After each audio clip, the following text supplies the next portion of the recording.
Hello friends, welcome to दृष्टि IQ.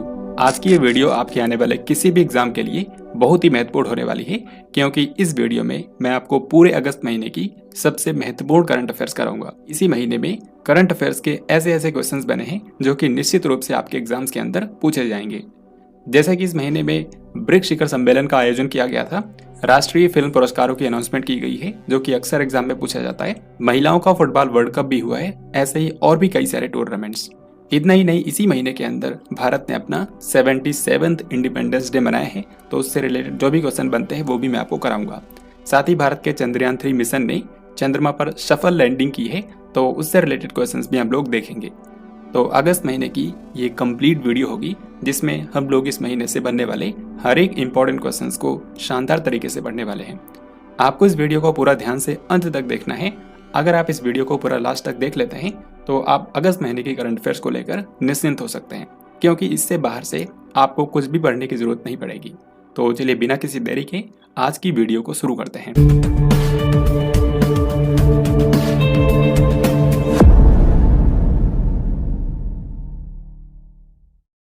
तो सबसे पहला क्वेश्चन आपके सामने आ चुका है, बताइए इसका क्या आंसर होगा।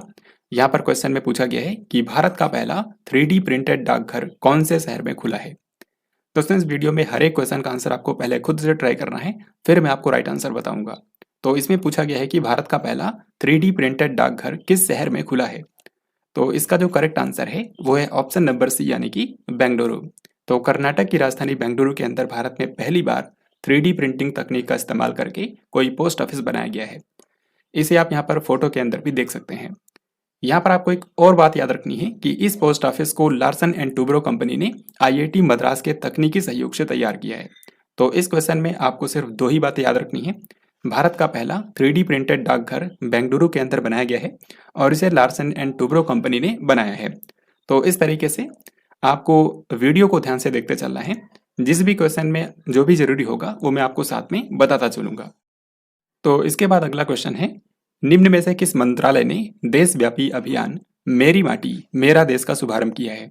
तो इसका सही उत्तर है ऑप्शन बी, यानी कि संस्कृति मंत्रालय।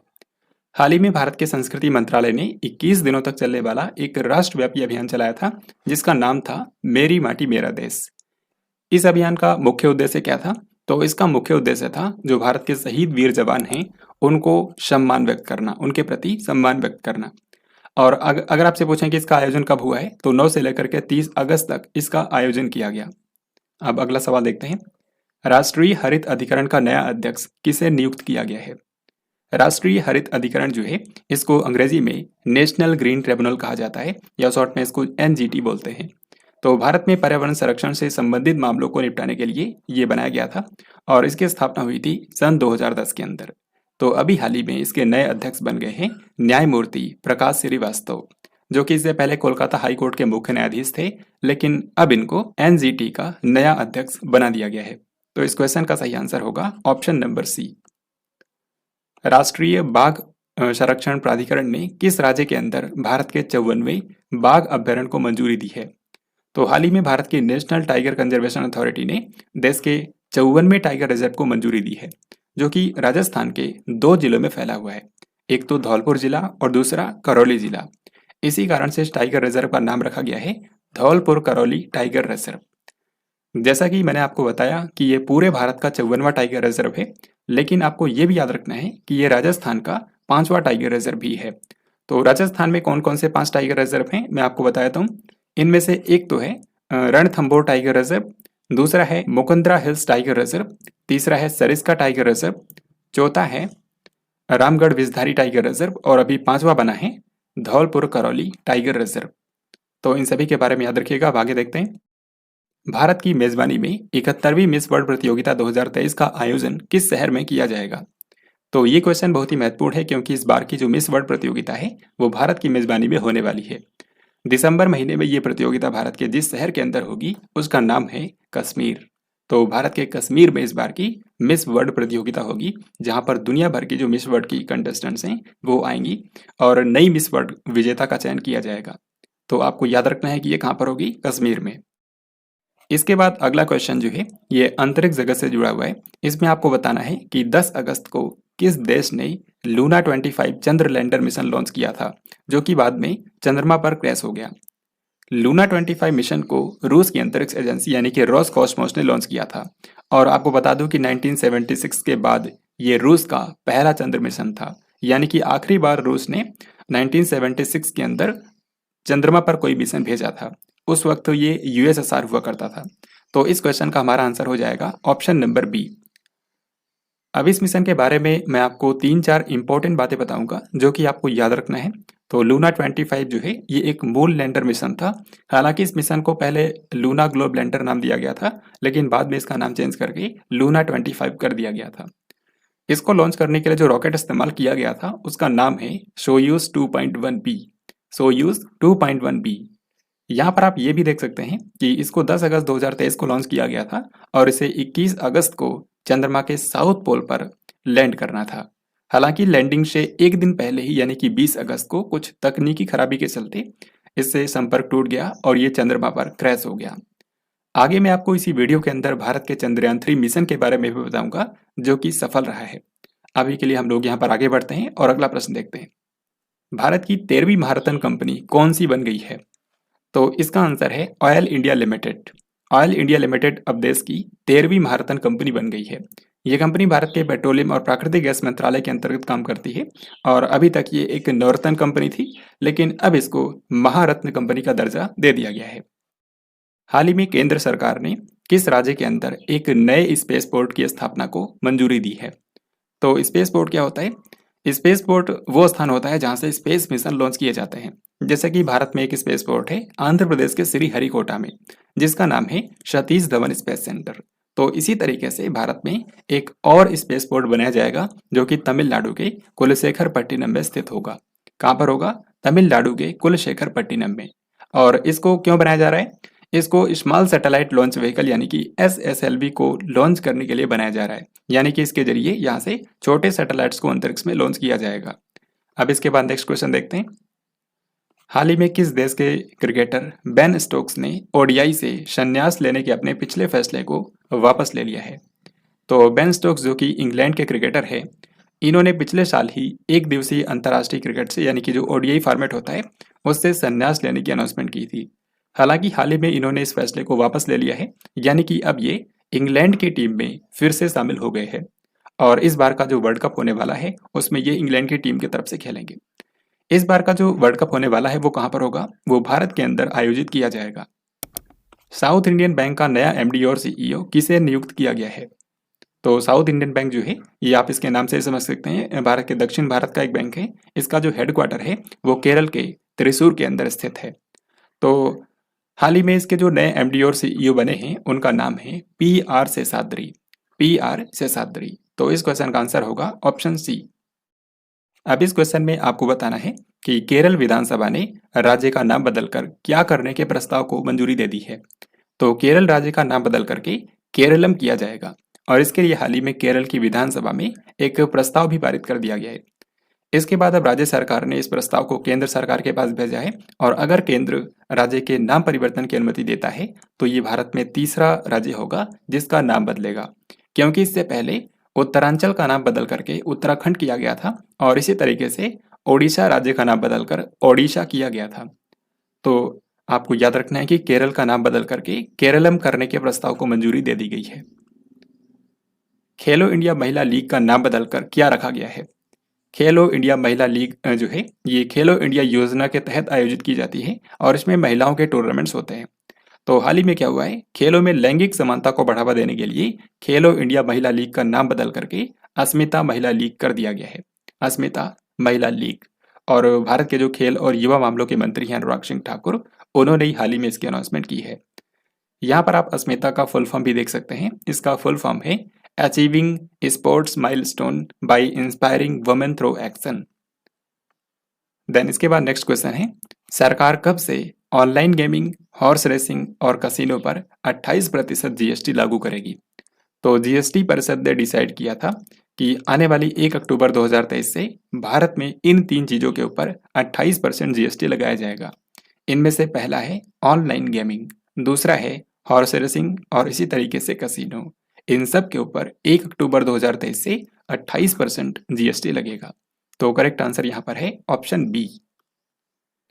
इसके बाद अगला सवाल है जो कि बहुत ही ज्यादा महत्वपूर्ण है। आपको बताना है कि 15वां ब्रिक्स शिखर सम्मेलन 2023 किस शहर में आयोजित किया गया। तो इस बार का ब्रिक्स शिखर सम्मेलन जो है वो जोहान्सबर्ग में आयोजित किया गया है। जोहान्सबर्ग कहाँ पर है? ये दक्षिण अफ्रीका का एक शहर है। तो यहीं पर इस बार का सम्मेलन हुआ है। आपको बता दूं कि इस बार के सम्मेलन में भारत के प्रधानमंत्री नरेंद्र मोदी ने भी हिस्सा लिया था। तो वो दक्षिण अफ्रीका गए थे। तो अब हम लोग देख लेते हैं ब्रिक्स शिखर सम्मेलन के बारे में कुछ महत्वपूर्ण पॉइंट्स। यहाँ पर आप देख सकते हैं इस बार के ब्रिक्स शिखर सम्मेलन की थीम रखी गई थी BRICS and Africa partnership for mutually accelerated growth, sustainable development and inclusive multilateralism. अब इस बार के ब्रिक्स शिखर सम्मेलन के दौरान एक महत्वपूर्ण निर्णय लिया गया है कि अब ब्रिक्स का विस्तार किया जाएगा। तो ब्रिक्स में कुछ नए मेंबर कंट्रीज बनेंगे। टोटल 6 कंट्रीज को ब्रिक्स में शामिल किया जा रहा है। तो ये 6 कंट्रीज कौन कौन से हैं? एक तो है अर्जेंटीना, दूसरा है इजिप्ट यानी कि मिस्र, तीसरा है इथोपिया, चौथा कंट्री है ईरान, पांचवा कंट्री है सऊदी अरब और छठा कंट्री है यूएई यानी कि संयुक्त अरब अमीरात। तो इस तरीके से ये जो 6 नए कंट्रीज मेंबर कंट्रीज हैं ये 1 जनवरी 2024 को ब्रिक्स के परमानेंट मेंबर बन जाएंगे। तो ब्रिक्स शिखर सम्मेलन 2023 के बारे में ये सारी बातें आपको याद रखनी है। अब आगे देखते हैं। तो यहाँ पर आप देखिए वही क्वेश्चन आपसे पूछा गया है कि इस बार के ब्रिक्स शिखर सम्मेलन के दौरान कितने नए सदस्य देशों को ब्रिक्स में शामिल करने का फैसला किया गया है। तो अभी मैंने आपको बताया कि 6 कंट्रीज हैं जिनको ब्रिक्स में शामिल करने का डिसीजन लिया गया है। एक बार मैं आपको इनके नाम फिर से बता देता हूँ। एक तो अर्जेंटीना है, दूसरा है मिस्र, इथोपिया, ईरान, सऊदी अरब और संयुक्त अरब अमीरात। ये कंट्रीज जो हैं 1 जनवरी 2024 को ब्रिक्स के पूर्ण सदस्य बन जाएंगे। दोस्तों जैसा कि आपने अभी तक देखा, मैंने इस वीडियो के अंदर जितने भी क्वेश्चंस लिए हैं ये आपकी परीक्षा के लिए कितने महत्वपूर्ण हैं। तो इसी तरीके से आपको वीडियो को अंत तक देखना है। और जैसा कि मैंने आपसे स्टार्टिंग में ही बोला था कि अगर आप इस वीडियो को पूरा लास्ट तक देख लेते हैं तो आप अगस्त महीने की करंट अफेयर्स को लेकर के निश्चिंत हो सकते हैं। आपको कहीं और से कुछ भी पढ़ने की जरूरत नहीं पड़ेगी। तो अभी हम लोग आगे देखते हैं। 1 और 2 अगस्त को G20 एम्पावर शिखर सम्मेलन कौन से स्थान पर आयोजित किया गया है? तो महिला सशक्तिकरण के ऊपर ये G20 का सम्मेलन था। अब क्योंकि 2023 में G20 का मेजबान अपना भारत देश था, इसी कारण से इस सम्मेलन की अध्यक्षता भारत ने की है। और ये सम्मेलन जो है ये गुजरात की राजधानी गांधीनगर में आयोजित किया गया था। भारत की जो केंद्रीय महिला और बाल विकास मंत्री हैं यानी कि स्मृति ईरानी, उन्होंने ही इस सम्मेलन का उद्घाटन किया था। यहाँ पर आपको बता दूं कि G20 समिट 2023 से जुड़े सारी इंपॉर्टेंट डिटेल्स और एमसीक्यूज के साथ मैंने एक कंप्लीट वीडियो बनाए हैं। उस वीडियो को जरूर देखना। अभी हम लोग आगे देखते हैं। राजस्थान में 19 नए जिले बनने के बाद अब कुल जिलों की संख्या बढ़ करके कितनी हो गई है? तो राजस्थान राज्य के अंदर हाल ही में 19 नए जिले और 3 नए संभाग बनाए गए हैं। और इस तरीके से अब राजस्थान के अंदर जिलों की कुल संख्या बढ़कर 50 हो गई है और डिवीजन यानी कि संभागों की संख्या बढ़ करके 10 हो गई है। तो इस क्वेश्चन का करेक्ट आंसर हो जाएगा ऑप्शन डी यानी कि 50 डिस्ट्रिक्ट हो गए हैं। अब इस प्रश्न में आपको बताना है कि पश्चिम बंगाल में मेरा बंगाल नशा मुक्त बंगाल अभियान का शुभारंभ किसने किया है? तो मेरा बंगाल नशा मुक्त बंगाल, जैसा कि आप इसके नाम से ही समझ सकते हैं, ये पश्चिम बंगाल राज्य में एक नशा मुक्ति अभियान है। पश्चिम बंगाल राज्य के अंदर इसको चलाया गया था। तो हाल ही में भारत की राष्ट्रपति द्रौपदी मुर्मू जो है वो पश्चिम बंगाल के 1 दिन के दौरे पर गई थी और इसी दौरान उन्होंने इस अभियान का शुभारंभ किया है। रक्षा मंत्री राजनाथ सिंह ने किस शहर के अंदर 132वें डूरंड कप का उद्घाटन किया है? तो डूरंड कप क्या होता है? ये आप जानते हैं पूरे एशिया का सबसे पुराना फुटबॉल टूर्नामेंट है। तो इस बार इसका 132वां संस्करण आयोजित किया गया है। ये कहाँ पर हुआ है? ये भारत के 3 शहरों में आयोजित किया गया। इनमें से 2 शहर तो असम के हैं यानी कि गुवाहाटी और कोकराझार। इसके अलावा पश्चिम बंगाल का शहर कोलकाता, यहाँ पर भी इसका आयोजन किया गया है। अब क्योंकि सवाल में ये पूछा गया है कि इसका उद्घाटन कहाँ पर किया गया है, तो रक्षा मंत्री राजनाथ सिंह ने इसका उद्घाटन किया था असम के कोकराझार शहर के अंदर। तो याद रखिए इस क्वेश्चन का आंसर हो जाएगा ऑप्शन बी यानी कि कोकराझार। केंद्रीय मंत्री डॉक्टर जितेंद्र सिंह ने कमल की किस नई किस्म का हाल ही में अनावरण किया है? तो कमल यानी कि लोटस, जो कि भारत का राष्ट्रीय पुष्प है, हाल ही में इसकी एक नई किस्म का अनावरण किया गया है। भारत के केंद्रीय विज्ञान और प्रौद्योगिकी मंत्री डॉक्टर जितेंद्र सिंह ने इसका अनावरण किया है। कमल के फूल की ये जो नई प्रजाति है इसका नाम नमो 108 रखा गया है, नमो 108। और ऐसा इसलिए है क्योंकि इसमें 108 पंखुड़ियां हैं। तो इस प्रश्न का सही जवाब हो जाएगा ऑप्शन नंबर डी। यहाँ पर एक महत्वपूर्ण चीज आपसे पूछा जा सकता है कि इसको विकसित किसने किया है। याद रखिए, इसको नेशनल बोटानिकल रिसर्च इंस्टीट्यूट यानी कि NBRI, जो कि लखनऊ में स्थित है और ये CSIR के अंडर काम करती है, इसी ने इसको बनाया है। कमल की इस नई किस्म को CSIR के अंडर NBRI ने बनाया है। फिर इसके बाद अगला सवाल है, 2024 के मध्य में भारतीय वायुसेना किस बहुपक्षीय युद्ध अभ्यास का आयोजन करेगी। तो आने वाले साल 2024 में भारतीय वायुसेना एक बहुत ही बड़े लेवल का बहुपक्षीय अभ्यास आयोजित करेगी जिसका नाम होगा तरंग शक्ति। तरंग शक्ति। इस अभ्यास में 12 कंट्रीज की जो एयरफोर्स हैं वो भाग लेंगी और इस तरीके से ये अब तक का भारत में होने वाला सबसे बड़ा हवाई अभ्यास बन जाएगा। तो आपको याद रखना है, इसका नाम रखा गया है तरंग शक्ति।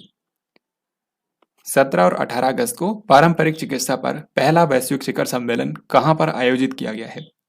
तो हाल ही में ट्रेडिशनल मेडिसिन पर पहली बार ग्लोबल समिट का आयोजन किया गया है और ये सम्मेलन भारत की मेजबानी में गुजरात की राजधानी गांधीनगर में आयोजित किया गया है। यहाँ पर आपको बता दूं कि सम्मेलन का उद्घाटन किया था विश्व स्वास्थ्य संगठन यानी कि WHO के महानिदेशक डॉक्टर टेड्रोस एधनोम ने। तो वो इसमें हिस्सा लेने के लिए भारत आए थे और उन्होंने ही इसका उद्घाटन किया है। 69वें राष्ट्रीय फिल्म पुरस्कार में किस फिल्म ने सर्वश्रेष्ठ फीचर फिल्म का पुरस्कार जीता है। तो हाल ही में 69वें राष्ट्रीय फिल्म पुरस्कारों की अनाउंसमेंट की गई है और इसमें रॉकेटरी द नंबी इफेक्ट ये जो फिल्म है इसको बेस्ट फीचर फिल्म का पुरस्कार मिला है। तो इस क्वेश्चन का आंसर हो जाएगा ऑप्शन डी। वैसे इस बार के राष्ट्रीय फिल्म पुरस्कार के ऊपर मैंने कंप्लीट वीडियो भी बनाया है जिसे आप डिस्क्रिप्शन में दी गई लिंक से देख सकते हैं। हालांकि इसमें जो सबसे इंपॉर्टेंट विनर्स हैं उनके बारे में मैं आपको रिवाइज कराता हूँ। तो यहाँ पर आप देख सकते हैं इस बार के राष्ट्रीय फिल्म पुरस्कार में सर्वश्रेष्ठ अभिनेता के रूप में चुना गया है अल्लू अर्जुन को। इनको पुष्पा द राइज फिल्म के लिए दिया गया है। बेस्ट फीचर फिल्म ये मैंने आपको बता ही दिया है, rocketry the Nambi effect film को दिया गया है।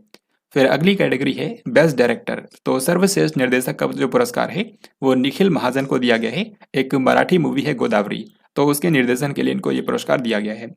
सर्वश्रेष्ठ अभिनेत्री का जो इस बार पुरस्कार है वो दो अभिनेत्रियों को संयुक्त रूप से दिया गया है। एक तो आलिया भट्ट को गंगूबाई काठियावाड़ी फिल्म के लिए दिया गया है और दूसरी हैं कृति सैनन, इनको मिमी फिल्म के लिए दिया गया है। इसके बाद एक और आपको याद रखना है, राष्ट्रीय एकता को बढ़ावा देने के लिए नरगिस दत्त पुरस्कार। तो ये जो अवार्ड है ये द कश्मीर फाइल्स को दिया गया है, द कश्मीर फाइल्स।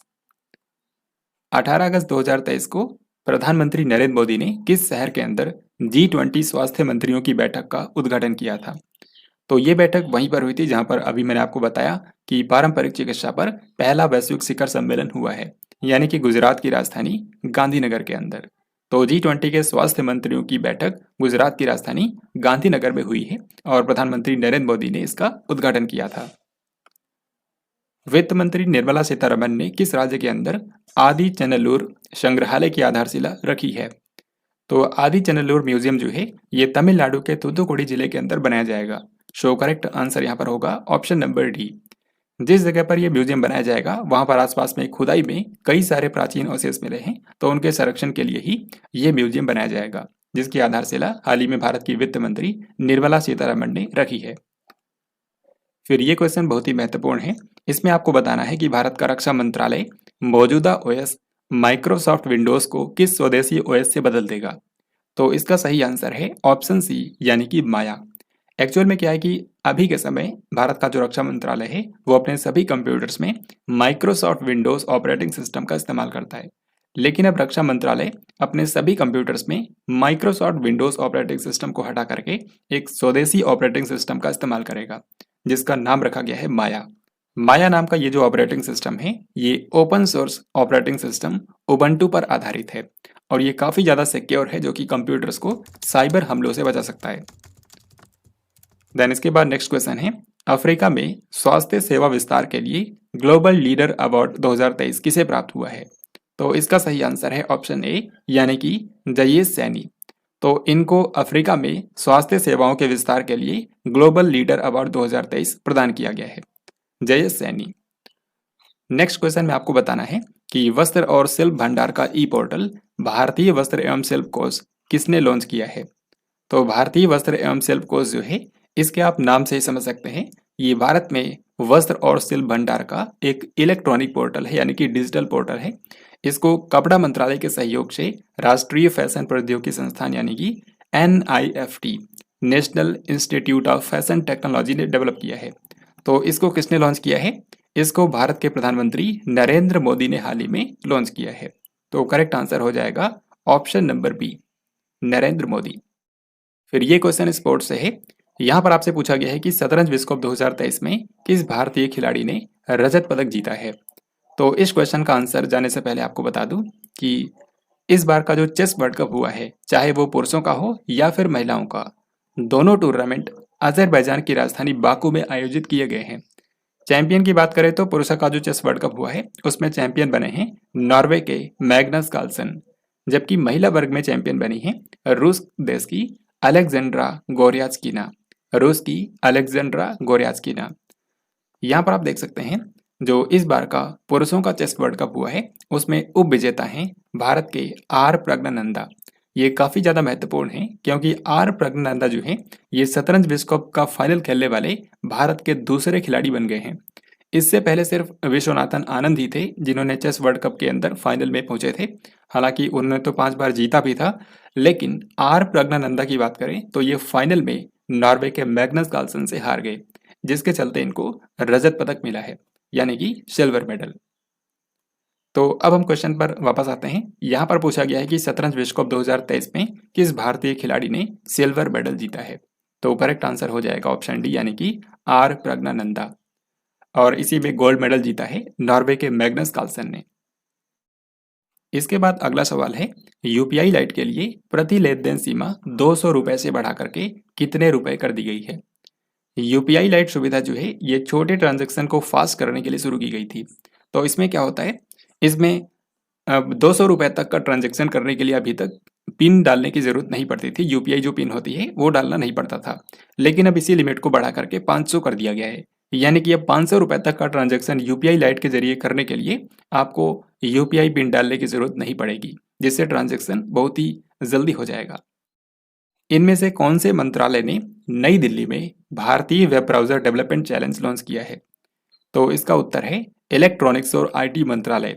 हाल ही में भारत के इलेक्ट्रॉनिक्स और सूचना प्रौद्योगिकी मंत्रालय ने एक चैलेंज शुरू किया है, भारतीय वेब ब्राउजर डेवलपमेंट चैलेंज।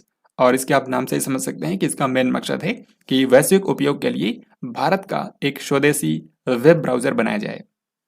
25 से लेकर के 28 सितंबर के बीच में कौन सा शहर विश्व कॉफी सम्मेलन के 5वें संस्करण की मेजबानी करेगा। सबसे पहली बात आपको यहाँ पर याद रखनी है कि इस बार का जो विश्व कॉफी सम्मेलन है वो भारत की मेजबानी में आयोजित किया जाएगा, और ये पहली बार है जब भारत में इसका आयोजन होने जा रहा है। तो ये भारत में कहाँ पर होगा? ये भारत के अंदर कर्नाटक की राजधानी बेंगलुरु में आयोजित किया जाएगा। आप जानते हैं कि भारत में जो कर्नाटक राज्य है वो कॉफी उत्पादन में सबसे आगे है, तो इसी कारण से यहाँ की जो राजधानी है बेंगलुरु, उसको इस बार के विश्व कॉफी सम्मेलन के लिए चुना गया है। अगर आपको ये वीडियो पसंद आ रहा है और अभी तक आपने इस वीडियो को लाइक नहीं किया है तो इस वीडियो को जरूर लाइक कर दें। हम लोग आगे बढ़ते हैं। उत्तर प्रदेश सरकार निम्न में से कौन से शहर में देश का सबसे बड़ा आईटी हब बनाएगी।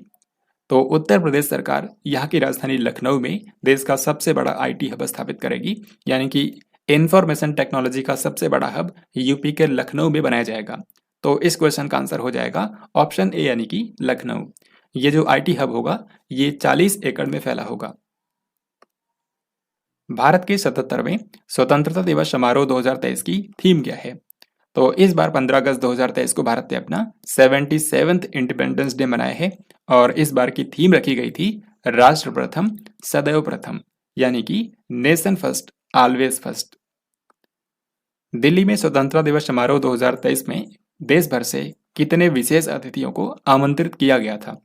तो इस बार के इंडिपेंडेंस डे सेलिब्रेशंस में देश भर से अलग अलग क्षेत्रों से 1800 विशेष अतिथियों को आमंत्रित किया गया था, ताकि वो स्वतंत्रता दिवस समारोह को लाल किले से देख सकें।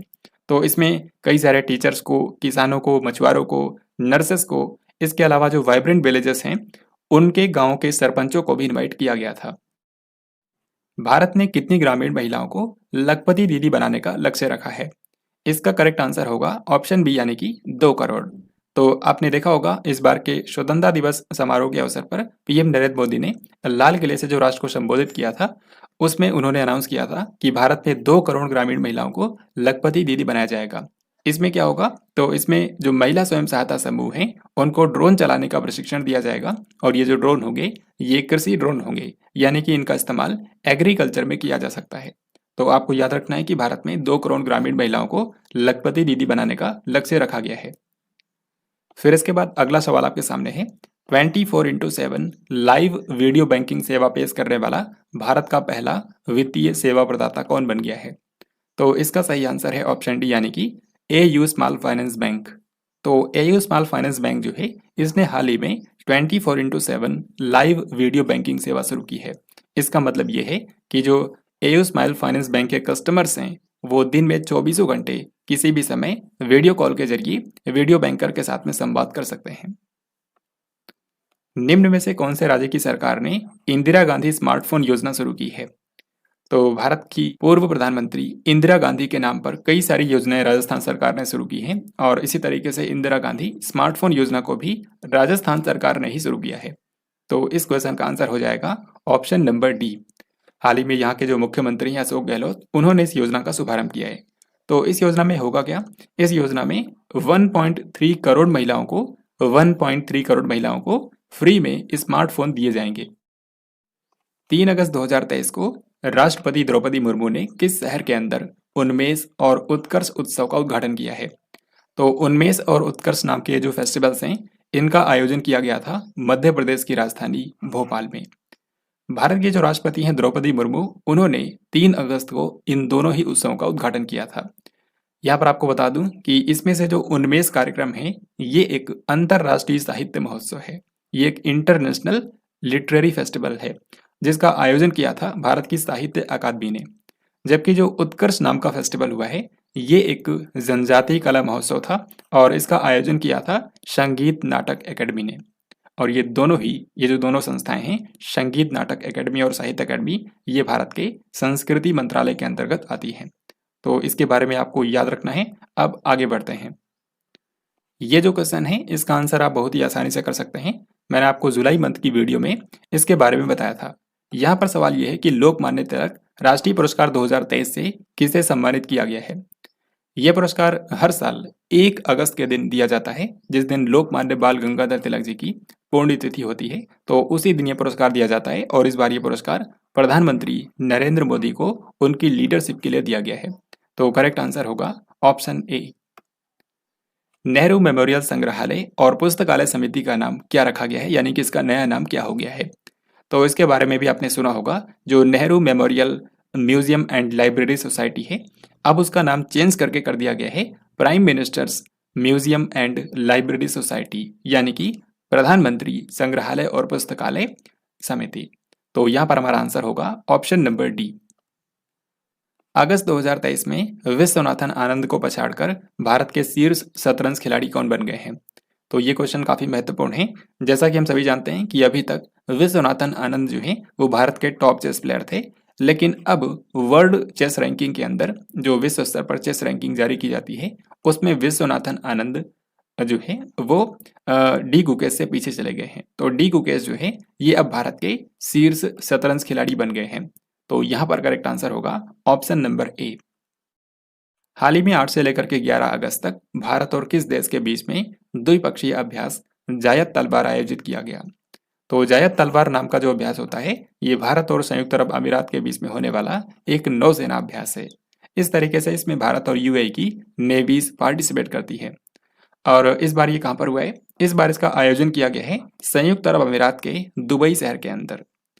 यहाँ पर आपको एक और चीज याद रखनी है कि इसमें भारतीय नौसेना का जो जहाज भेजा गया था, उसका नाम है, वो 2 जहाज भेजे गए थे। एक का नाम है INS विशाखापत्तनम और दूसरे का नाम है INS त्रिकंड। INS विशाखापत्तनम और INS त्रिकंड। निम्न में से कौन से देश के तेज गेंदबाज स्टीवन फिन ने क्रिकेट के सभी प्रारूपों से संन्यास की घोषणा की है? तो स्टीवन फिन जो हैं, ये इंग्लैंड के तेज गेंदबाज हैं और हाल ही में इन्होंने क्रिकेट के सभी फॉर्मेट से रिटायरमेंट ले ली है। तो इस क्वेश्चन का आंसर हो जाएगा ऑप्शन नंबर ए यानी कि इंग्लैंड। केरल ने हाल ही में अपना पहला एआई स्कूल कौन से शहर में लॉन्च किया है? यहाँ पर एआई स्कूल का मतलब है कि इस स्कूल के अंदर आर्टिफिशियल इंटेलिजेंस तकनीक का इस्तेमाल करके बच्चों को पढ़ाया जाएगा, उनको सिखाया जाएगा। तो केरल ने अपना पहला एआई स्कूल किस शहर में लॉन्च किया है? केरल ने तिरुवनंतपुरम के अंदर इसको लॉन्च किया है। तो इसका आंसर हो जाएगा ऑप्शन नंबर डी। फिर ये क्वेश्चन बैंकिंग से रिलेटेड है। यहाँ पर आपको बताना है कि निम्न में से कौन सी बैंक ने आयरिश नामक अपना all in one mobile banking app launch किया है? तो जिस तरीके से भारतीय स्टेट बैंक ने योनो ऐप लॉन्च किया था, उसी तरीके से हाल ही में यस बैंक ने आयरिश नाम का एक all in one mobile banking app launch किया है। यानी कि जो यस बैंक के कस्टमर्स हैं वो आयरिश ऐप के जरिए सभी बैंकिंग सुविधाओं का लाभ उठा सकते हैं। साथ ही में ऐप के जरिए नए बैंक अकाउंट्स भी खोले जा सकते हैं। यस बैंक की अगर हम बात करें तो ये भारत की एक प्राइवेट बैंक है और इसका जो हेडक्वार्टर है वो मुंबई के अंदर स्थित है। 22 अगस्त को कंबोडिया के नए प्रधानमंत्री के रूप में किसने शपथ ली है? तो हुन मैनेट, जिनको आप यहाँ पर देख सकते हैं, ये हाल ही में कंबोडिया देश के नए प्रधानमंत्री बन गए हैं। तो यहाँ पर हमारा आंसर हो जाएगा ऑप्शन नंबर ए। कंबोडिया की अगर हम बात करें तो ये दक्षिण पूर्व एशिया का एक देश है। ई गवर्नेंस पर 26वां राष्ट्रीय सम्मेलन कौन से शहर के अंदर आयोजित किया गया है?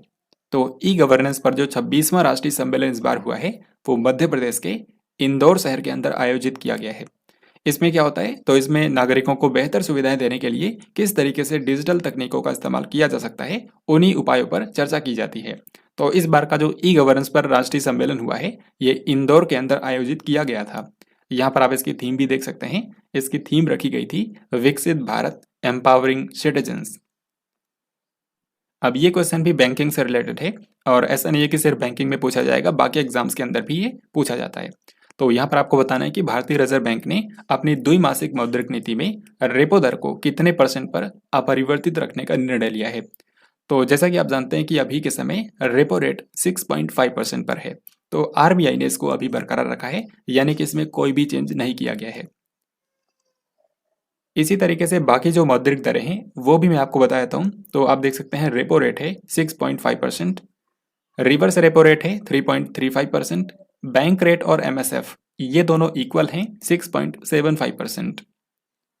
इसके अलावा आप यहाँ पर देख सकते हैं कैश रिजर्व रेशियो यानी कि CRR है 4.5% और इंस्टीट्यूटरी लिक्विडिटी रेशियो यानी कि SLR है 18%। तो ये सारी रेट्स आपको याद रखनी है। अब आगे देखते हैं। भारत के प्रख्यात सांख्यिकीविद CR राव का हाल ही में निधन हो गया है।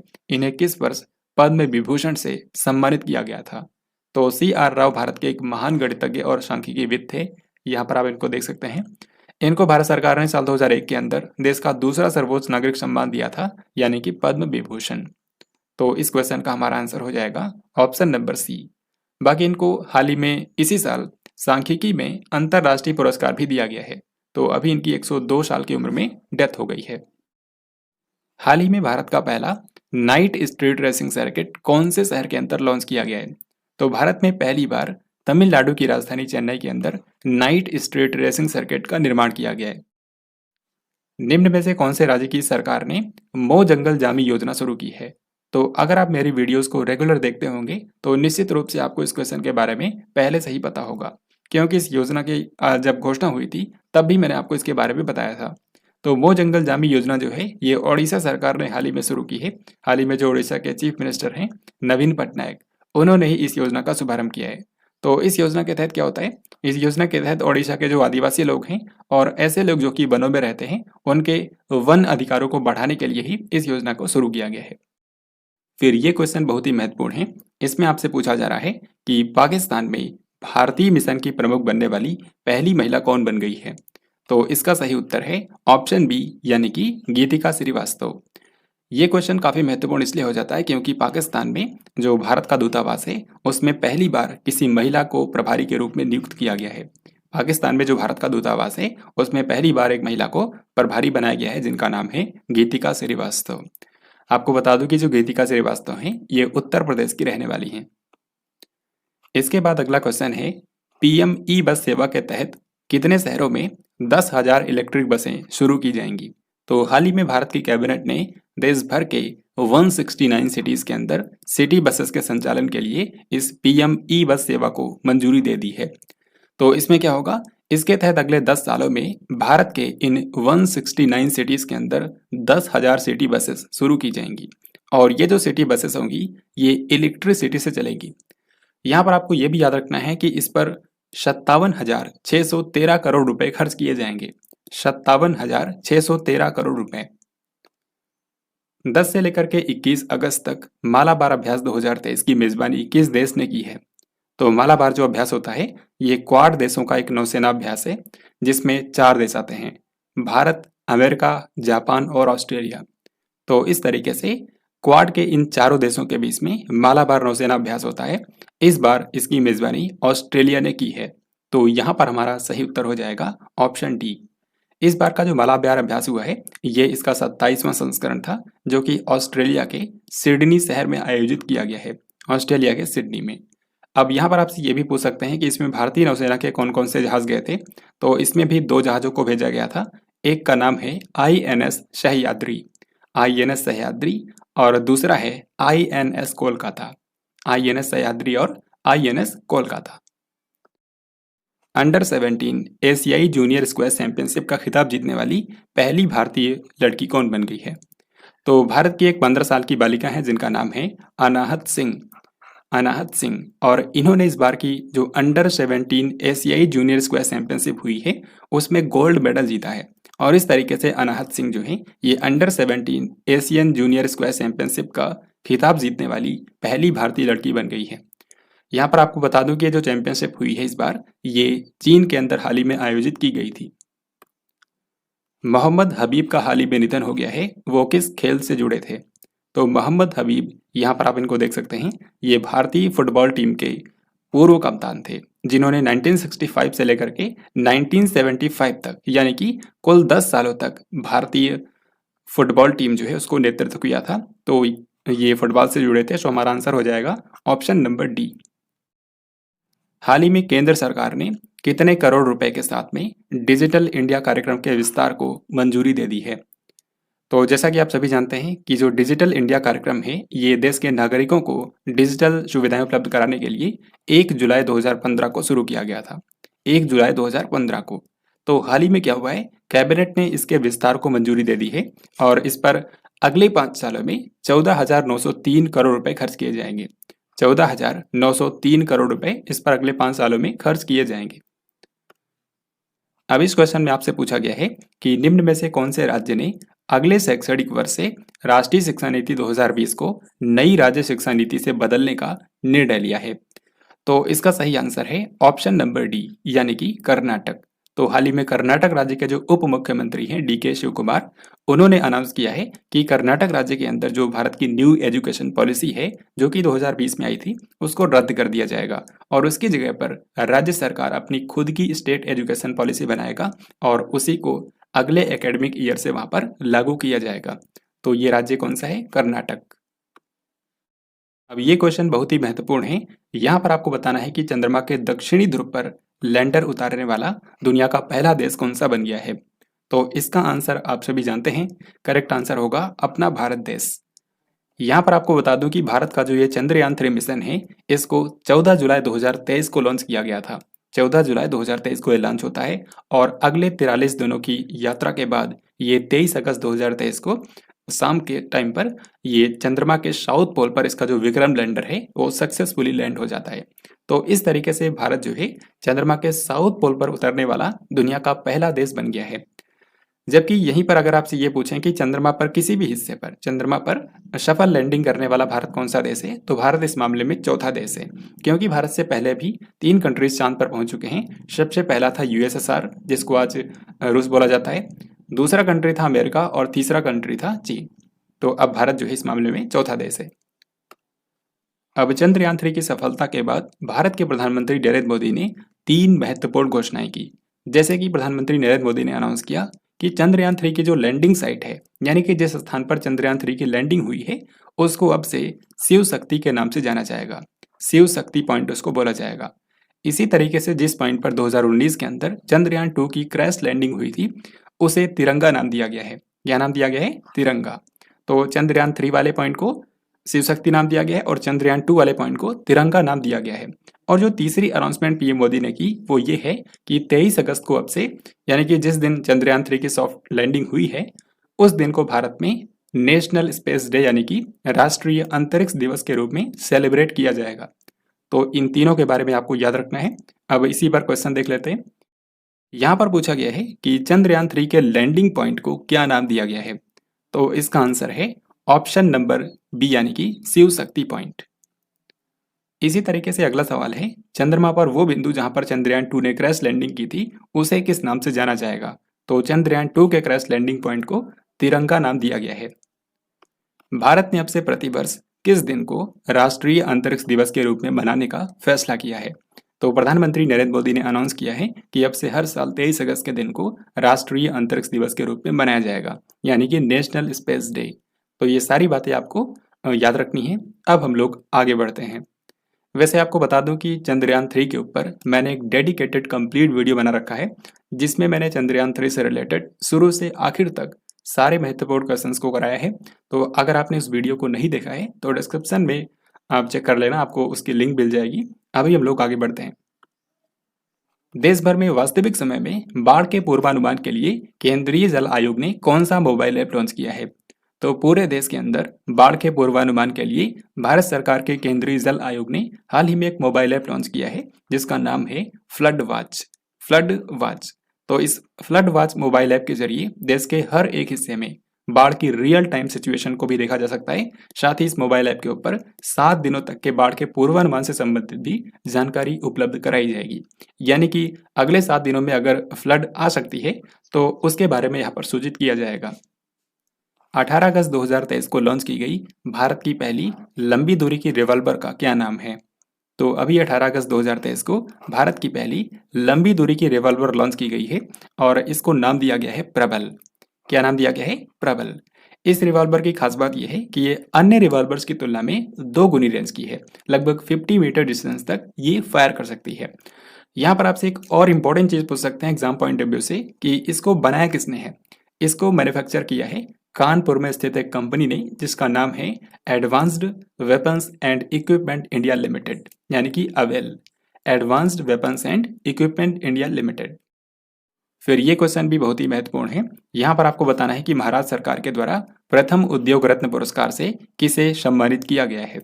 तो हाल ही में भारत सरकार ने पहली बार उद्योग रत्न पुरस्कार दिया है और ये पुरस्कार भारत के मशहूर उद्योगपति रतन टाटा जी को दिया गया है। आपको बता दूं कि रतन टाटा को ये पुरस्कार उद्योग क्षेत्र में उनके विशिष्ट योगदान के लिए दिया गया है। इसके अलावा एक और अवार्ड आपको याद रखना है जो कि है उद्योग मित्र पुरस्कार। उद्योग मित्र पुरस्कार तो ये भी हाल ही में महाराष्ट्र सरकार ने दिया है और ये सीरम इंस्टीट्यूट ऑफ इंडिया के जो आधार पूनावाला हैं उनको दिया गया है। तो ये दोनों अवार्ड आपको याद रखने हैं, उद्योग रत्न अवार्ड रतन टाटा और उद्योग मित्र अवार्ड आधार पूनावाला। हाल ही में वैज्ञानिकों ने किस राज्य की पहाड़ी झीलों में सैलामेंडर की एक नई प्रजाति की खोज की है। तो इसका करेक्ट आंसर है ऑप्शन बी यानी कि मणिपुर राज्य। हाल ही में भारत और रूस के वैज्ञानिकों की एक टीम ने मणिपुर राज्य की पहाड़ी झीलों में सैलामेंडर की एक नई प्रजाति खोजी है और इसको नाम दिया गया है टाइलोटोट्रिटन जमैंग। टाइलोटोट्रिटन जमैंग ये मणिपुर की एक झील है जमैंग नाम से, तो उसी के नाम पर इसका नाम रखा गया है। ये जो छिपकली जैसा दिखने वाला जीव होता है सैलामेंडर, ये एक उभयचर है, यानी कि ये थल में भी रह सकता है और जल में भी रह सकता है। तो इसी की एक नई प्रजाति हाल ही में मणिपुर के अंदर खोजी गई है। अब इस क्वेश्चन में आपको बताना है कि हाल ही में किस शहर के ऐतिहासिक इंडिया क्लब को बंद करने की घोषणा की गई है। तो लंदन शहर में स्थित जो इंडिया क्लब था अब इसको बंद कर दिया गया है। ये भारत की आज़ादी के टाइम पर एक बहुत ही महत्वपूर्ण स्थान हुआ करता था लंदन में, भारतीय प्रवासियों के ठहरने के लिए ये एक महत्वपूर्ण स्थान था, लेकिन अब इसको क्लोज कर दिया गया है। 17 सितंबर को आखिरी बार ये ओपन हुआ था और उसके बाद इसको क्लोज कर दिया गया। अब ये क्वेश्चन बहुत ही महत्वपूर्ण है। यहाँ पर आपको बताना है कि इनमें से किस देश ने फीफा महिला फुटबॉल विश्व कप 2023 का खिताब जीत लिया है। तो इस बार महिलाओं का जो फुटबॉल वर्ल्ड कप हुआ है उसको स्पेन देश ने जीत लिया है। किसने जीता है? स्पेन ने। और ये स्पेन का पहला खिताब था। इसने फाइनल में इंग्लैंड को हरा दिया है और इस बार का खिताब जीता है। तो यहाँ पर आंसर होगा ऑप्शन ए। अब मैं आपको महिला फुटबॉल विश्व कप 2023 के बारे में सभी महत्वपूर्ण पॉइंट्स बताऊंगा, क्योंकि एग्जामिनर आपसे कुछ भी पूछ सकता है। सबसे पहले आपको याद रखना है कि इसकी मेजबानी दो कंट्रीज ने की है, एक तो ऑस्ट्रेलिया और दूसरा न्यूजीलैंड। इसमें टोटल 32 टीमों ने हिस्सा लिया था और चैंपियन बना है स्पेन देश। यहाँ पर आप ये भी देख सकते हैं कि इसमें उप विजेता रहा है इंग्लैंड, क्योंकि इंग्लैंड को हराकर ही स्पेन ने जीता है। ऑफिशियल थीम सॉन्ग की बात करें तो ऑफिशियल थीम सॉन्ग था यूनिटी। ऑफिशियल मैच बॉल जो इस्तेमाल की गई थी उसका नाम था ओशियान्स, जिसको एडिडास कंपनी ने बनाया था। और ऑफिशियल मैस्कट यानी कि शुभंकर था ताजुनी, जिसको आप यहाँ पर देख सकते हैं, ये एक पेंगुइन है। अब जैसा कि आप जानते हैं कि फुटबॉल वर्ल्ड कप जब समाप्त होता है तो खिलाड़ियों को उनके प्रदर्शन के लिए कुछ महत्वपूर्ण अवार्ड दिए जाते हैं, तो उनको हम लोग यहाँ पर देख लेते हैं। जैसे कि गोल्डन बॉल, तो गोल्डन बॉल अवार्ड जो होता है ये पूरे टूर्नामेंट के बेस्ट प्लेयर को दिया जाता है। तो इनका नाम है एटाना बोनमाटी, ये स्पेन की है जो कि चैंपियन बना है। तो स्पेन की एटाना बोनमाटी को गोल्डन बॉल अवार्ड दिया गया। दूसरा होता है गोल्डन बूट, ये अवार्ड सबसे ज़्यादा गोल करने वाले खिलाड़ी को दिया जाता है और सबसे ज़्यादा गोल किए हैं जापान की हिनाटा मियाजावा ने। फिर इसके बाद अगला होता है गोल्डन ग्लव अवार्ड, ये अवार्ड बेस्ट गोलकीपर को दिया जाता है और इस बार के टूर्नामेंट की बेस्ट गोलकीपर थी इंग्लैंड की मैरी अर्ब्स। बाकी आप ये भी याद रखिएगा कि इस बार का फेयर प्ले अवार्ड जो है वो जापान की टीम को दिया गया है।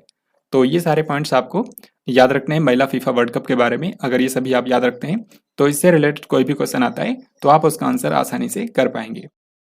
फिर इस क्वेश्चन में आपसे पूछा गया है कि सैनिक विद्रोह के बाद जनरल ब्रिस ओलीबुई न्यूमा को किस देश का नया नेता घोषित किया गया है। तो हाल ही में अफ्रीकी देश गैबोन कंट्री के अंदर तख्ता पलट हुआ है और यहाँ के जो नेता थे, यहाँ के जो सेना जनरल हैं जनरल ब्रिस ओलीबुई न्यूमा, उनको कंट्री का नया नेता घोषित किया गया है। और वहाँ के जो राष्ट्रपति थे अली बोंगो जिनका नाम था, उनको अभी के लिए नज़रबंद कर दिया गया है।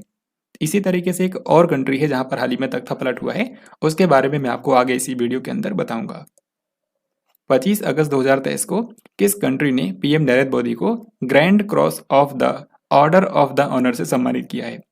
तो Grand Cross of the Order of Honour जो है ये ग्रीस यानी कि यूनान देश का सर्वोच्च सम्मान है।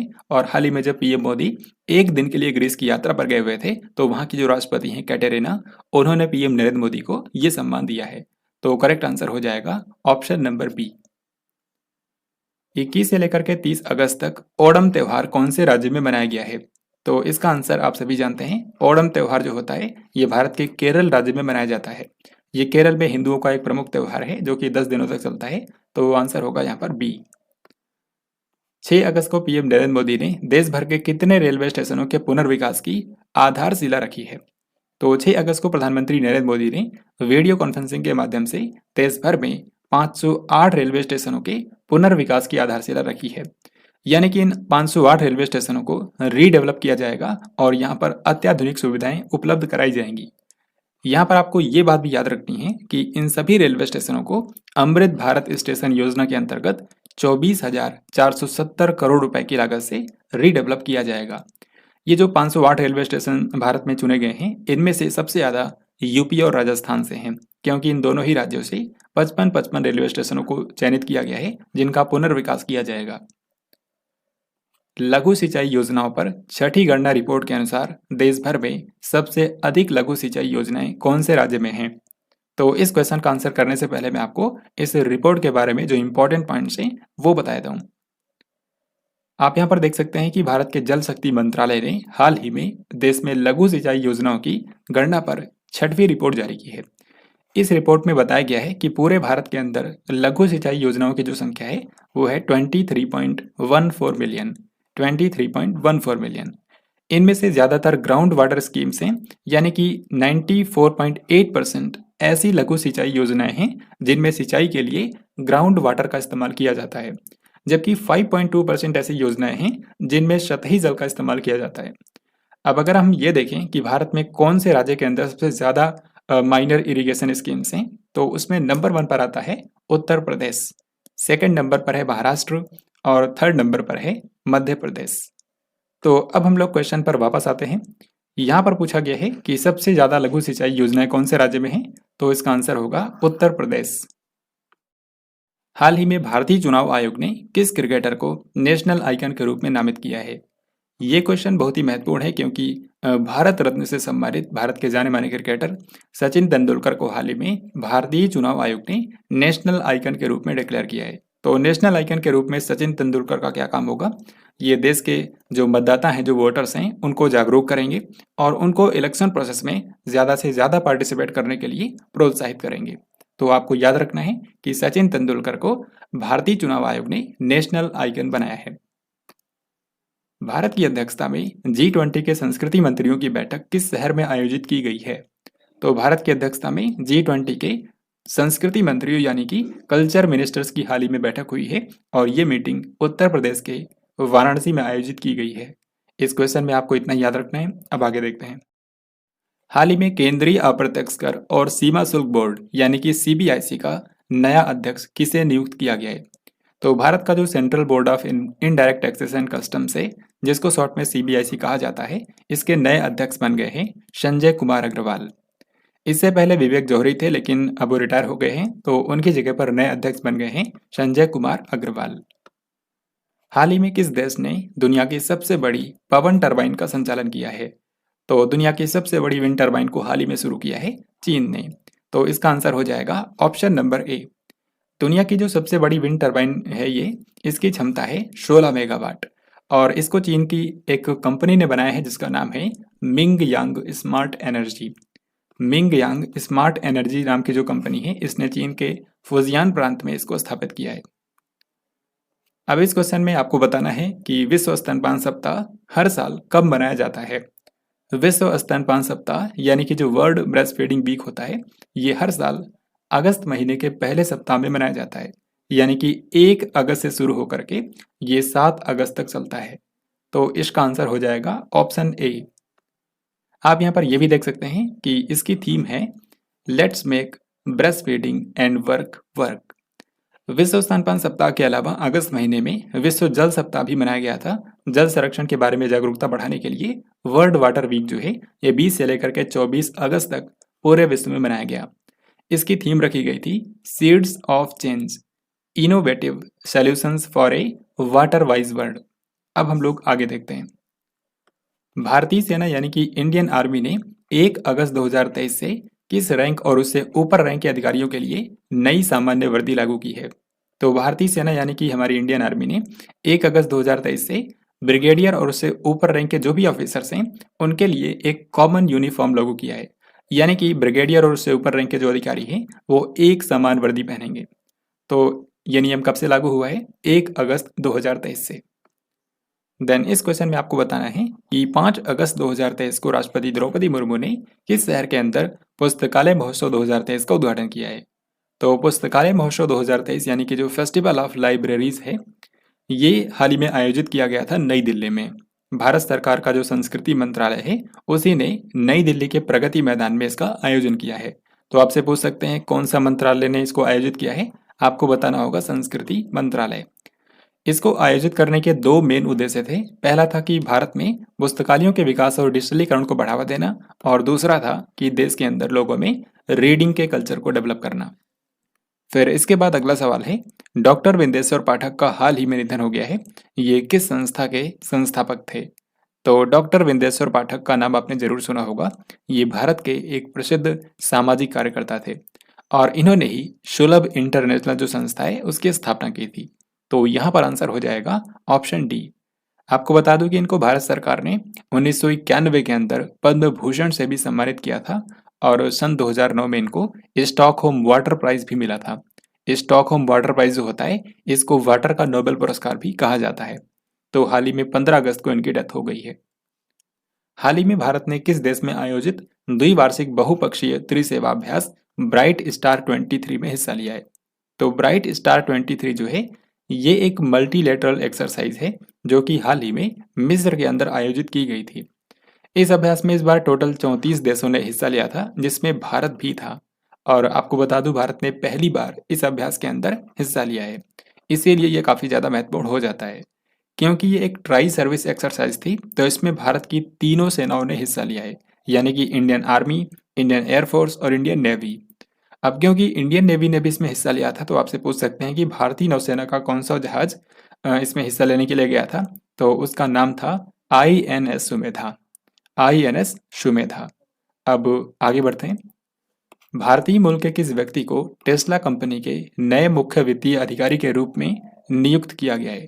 तो टेस्ला कंपनी के बारे में आप जानते हैं, ये अमेरिका की एक कार निर्माता कंपनी है और इसके जो सीईओ हैं उनका नाम है एलॉन मस्क। लेकिन यहाँ पर सीईओ के बारे में बात नहीं की जा रही है, यहाँ पर पूछा गया है सीएफओ के बारे में। सीएफओ का मतलब होता है चीफ फाइनेंशियल ऑफिसर। तो भारतीय मूल के एक व्यक्ति हैं जिनका नाम है वैभव तनेजा। इन्हीं को हाल ही में टेस्ला कंपनी का मुख्य वित्तीय अधिकारी अपॉइंट किया गया है। अब इस क्वेश्चन में आपको बताना है कि 3 अगस्त 2023 को नई दिल्ली में स्टडी इन इंडिया पोर्टल किसने लॉन्च किया है? तो स्टडी इन इंडिया जो है ये एक ऐसा पोर्टल है जो कि विदेशी छात्रों के लिए बनाया गया है। तो जो भी विदेशी छात्र हैं अगर वो भारत में पढ़ाई करना चाहते हैं तो उनके लिए जो भी जरूरी जानकारियां हैं वो सभी इस प्लेटफॉर्म के ऊपर उपलब्ध कराई जाएंगी। तो ये एक तरीके से जो विदेशी छात्र हैं उनके लिए वन स्टॉप प्लेटफॉर्म होगा। तो यहाँ पर आपसे पूछा गया है कि इस पोर्टल को किसने लॉन्च किया है? इस पोर्टल को हाल ही में भारत के 2 केंद्रीय मंत्रियों ने संयुक्त रूप से लॉन्च किया है। एक तो भारत के शिक्षा मंत्री धर्मेंद्र प्रधान और दूसरे भारत के विदेश मंत्री डॉक्टर एस जयशंकर। तो इस क्वेश्चन का आंसर हो जाएगा ऑप्शन नंबर सी। 19 अगस्त 2023 को global initiative on digital health का शुभारंभ किसने किया है? Global initiative on digital health ये एक वैश्विक पहल है जिसको WHO यानी कि विश्व स्वास्थ्य संगठन के द्वारा मैनेज किया जाएगा। यहाँ पर आपको बता दूं कि ये जो इनिशिएटिव है ये डिजिटल स्वास्थ्य में अंतर्राष्ट्रीय सहयोग को बढ़ावा देने के लिए एक प्लेटफॉर्म के रूप में काम करेगा। तो हाल ही में भारत के जो स्वास्थ्य मंत्री हैं डॉक्टर मनसुख मांडविया, उन्होंने WHO के महानिदेशक डॉक्टर टेड्रोस एधनोम की उपस्थिति में इस पहल का शुभारंभ कर दिया है। तो इस क्वेश्चन का आंसर हो जाएगा ऑप्शन नंबर डी। भारत में पहली बार IAU 50 किलोमीटर विश्व चैंपियनशिप की मेजबानी कौन सा शहर करेगा? तो जैसा कि चैंपियनशिप के नाम से स्पष्ट है कि ये 50 किलोमीटर की एक रेसिंग इवेंट होती है और इसका आयोजन IAU के द्वारा किया जाता है, जिसका मतलब है international association of ultra runners. तो ये championship exam point of view से इंपॉर्टेंट इसलिए हो जाती है क्योंकि इस बार ये चैंपियनशिप भारत में होने वाली है और भारत पहली बार इसकी मेजबानी करेगा। तो सवाल यह है कि ये कौन से शहर में होगा? याद रखिए ये चैंपियनशिप तेलंगाना की राजधानी हैदराबाद में आयोजित की जाएगी। तेलंगाना की राजधानी हैदराबाद में। हाल ही में 29 जुलाई से लेकर के 2 अगस्त तक दिल्ली पुस्तक मेले का कौन सा संस्करण आयोजित किया गया? तो आप जानते हैं कि जो दिल्ली पुस्तक मेला होता है ये हर साल नई दिल्ली के प्रगति मैदान में लगता है। तो इस बार इसका 27वां संस्करण था और इसकी थीम अगर आपसे पूछें तो इसकी थीम याद रखिए बुक्स इन नेशनल बिल्डिंग, यानी कि राष्ट्र निर्माण में पुस्तकें, बुक्स इन नेशन बिल्डिंग। अब ये क्वेश्चन स्पोर्ट्स से है और काफ़ी महत्वपूर्ण है। आपसे यहाँ पर पूछा गया है कि विश्व अंडर 20 कुश्ती चैंपियनशिप में 2 खिताब जीतने वाली पहली भारतीय महिला पहलवान कौन बन गई है? तो सबसे पहले मैं आपको इस बार की विश्व अंडर 20 कुश्ती चैंपियनशिप के बारे में बताता हूँ, फिर हम लोग इस क्वेश्चन पर वापस आएंगे। तो जैसा कि यहाँ पर आप देख सकते हैं इस बार की जो वर्ल्ड अंडर 20 रेसलिंग चैंपियनशिप हुई है ये जॉर्डन की राजधानी अम्मान में आयोजित की गई थी। जॉर्डन की राजधानी अम्मान में। और इसमें आप देख सकते हैं कि जो भारतीय खिलाड़ी हैं उन्होंने कुल 14 मेडल जीते हैं, जिनमें से 4 गोल्ड मेडल हैं। तो इन्हीं के बारे में आपको याद रखना है। तो पुरुषों में अगर आप देखें तो भारत के एक पहलवान है मोहित कुमार, इन्होंने गोल्ड मेडल जीता है 61 किलोग्राम भार वर्ग में। बाकी जो 3 अन्य गोल्ड मेडल हैं ये भारत को महिला पहलवानों ने दिलाए हैं, जैसे कि अंतिम पंघाल, इन्होंने 53 किलोग्राम भार वर्ग में गोल्ड मेडल जीता है। दूसरी हैं प्रिया मलिक, इन्होंने 76 किलोग्राम वर्ग में और सविता ने 62 किलोग्राम वर्ग में स्वर्ण पदक जीता है। तो इनमें से जो अंतिम पंघाल है इन्होंने अंडर 20 विश्व कुश्ती चैंपियनशिप के इतिहास में दूसरी बार गोल्ड मेडल जीता है, क्योंकि ये पिछले साल भी इसमें चैंपियन बनी थी। तो इस तरीके से 2 बार अंडर 20 खिताब जीतने वाली पहली भारतीय महिला पहलवान बन गई है अंतिम पंघाल। नाइजर में तख्ता पलट की घोषणा के बाद निम्न में से किसने खुद को वहां का नेता घोषित किया है? तो नाइजर जो कि एक अफ्रीकी देश है, यहाँ पर जुलाई महीने के अंत में तख्ता पलट हुआ था और वहाँ के जो आर्मी जनरल थे यानी कि अब्दुल रहमान चियानी, उन्होंने खुद को वहाँ का लीडर डिक्लेयर कर दिया था। और वहाँ के जो राष्ट्रपति थे मोहम्मद बजौंग, उनको और उनके पूरे परिवार को राष्ट्रपति आवास में ही हिरासत में रखा गया है। तो इस तरीके से इस वीडियो के अंदर मैंने आपको 2 अफ्रीकी देशों के बारे में बताया जहाँ पर हाल ही में तख्ता पलट हुआ है। एक तो नाइजर और दूसरा इससे पहले मैंने आपको बताया था गैबॉन। इसके बाद नेक्स्ट क्वेश्चन स्पोर्ट्स से है। यहाँ पर आपको बताना है कि विश्व तीरंदाजी चैंपियनशिप 2023 का आयोजन कौन से शहर में किया गया है। तो तीरंदाजी को अंग्रेजी में आर्चरी बोला जाता है और इस बार की वर्ल्ड आर्चरी चैंपियनशिप जो है वो जर्मनी की राजधानी बर्लिन में आयोजित की गई है। जर्मनी की राजधानी बर्लिन में। अब इस बार की विश्व तीरंदाजी चैंपियनशिप में जो भारतीय खिलाड़ी हैं उन्होंने अब तक का सर्वश्रेष्ठ प्रदर्शन करते हुए पदक तालिका में पहला स्थान हासिल किया है, क्योंकि भारत के खिलाड़ियों ने 3 गोल्ड मेडल और 1 ब्रॉन्ज मेडल सहित कुल 4 मेडल जीते हैं। इनमें से जो 3 गोल्ड मेडल विजेता हैं उन्हीं के बारे में आपको याद रखना है। जैसे कि पहली है अदिति गोपीचंद स्वामी। अदिति गोपीचंद स्वामी ने महिलाओं की व्यक्तिगत कंपाउंड स्पर्धा के अंदर गोल्ड मेडल जीता है और क्योंकि ये इनकी जो उम्र है वो 17 वर्ष है, तो इस तरीके से ये आर्चरी में अब तक की सबसे कम उम्र की चैंपियन बन गई है। पुरुषों में भी इसी तरीके से ओजस प्रवीण देवतले ये भारत के एक तीरंदाज हैं, तो इन्होंने व्यक्तिगत कंपाउंड स्पर्धा के अंदर गोल्ड मेडल जीता है। इसके अलावा भारत की जो महिला कंपाउंड टीम है उसने भी गोल्ड मेडल जीता है और ये पूरे विश्व तीरंदाजी चैंपियनशिप के इतिहास में भारत का पहला गोल्ड मेडल था। यानी कि अगर आपसे पूछा जाए कि विश्व तीरंदाजी चैंपियनशिप के इतिहास में भारत को पहला गोल्ड मेडल किसने दिलाया, तो भारत की महिला कंपाउंड टीम ने दिलाया है। तो इस चैंपियनशिप के बारे में आपको इतना ही याद रखना है। अब हम लोग आगे बढ़ते हैं। फिर इसके बाद अगला सवाल है, स्वास्थ्य मंत्रालय ने देश में गिद्धों के संरक्षण के लिए किस पशु चिकित्सा दवा की बिक्री पर रोक लगा दी है। तो इसका करेक्ट आंसर है ऑप्शन सी यानी कि ए और बी दोनों। तो पशु चिकित्सा में इस्तेमाल होने वाली 2 दवाइयां हैं जिनके नाम हैं केटोप्रोफेन और एसिक्लोफेनोक। ये दवाइयां मवेशियों के लिए तो चिकित्सा में इस्तेमाल की जाती हैं, लेकिन ये गिद्धों के लिए काफ़ी घातक है, जिसके चलते गिद्धों की आबादी जो है उसमें काफ़ी तेज़ी से गिरावट आई है। तो इसी को देखते हुए भारत के स्वास्थ्य मंत्रालय ने हाल ही में इन दोनों दवाइयों के निर्माण, बिक्री और वितरण पर रोक लगा दी है। तो इन दोनों मेडिसिन का नाम आपको याद रखना है। अब हम आगे देखते हैं। हाल ही में विश्व संस्कृत दिवस 2023 किस दिन मनाया गया है। तो संस्कृत दिवस जो होता है ये हर साल श्रावण मास की पूर्णिमा के दिन मनाया जाता है, जिस दिन रक्षाबंधन भी होता है। तो इस बार ये 31 अगस्त को मनाया गया है। अब इसी के साथ हम लोग देखते हैं अगस्त महीने के सभी महत्वपूर्ण दिवस और उनकी थीम।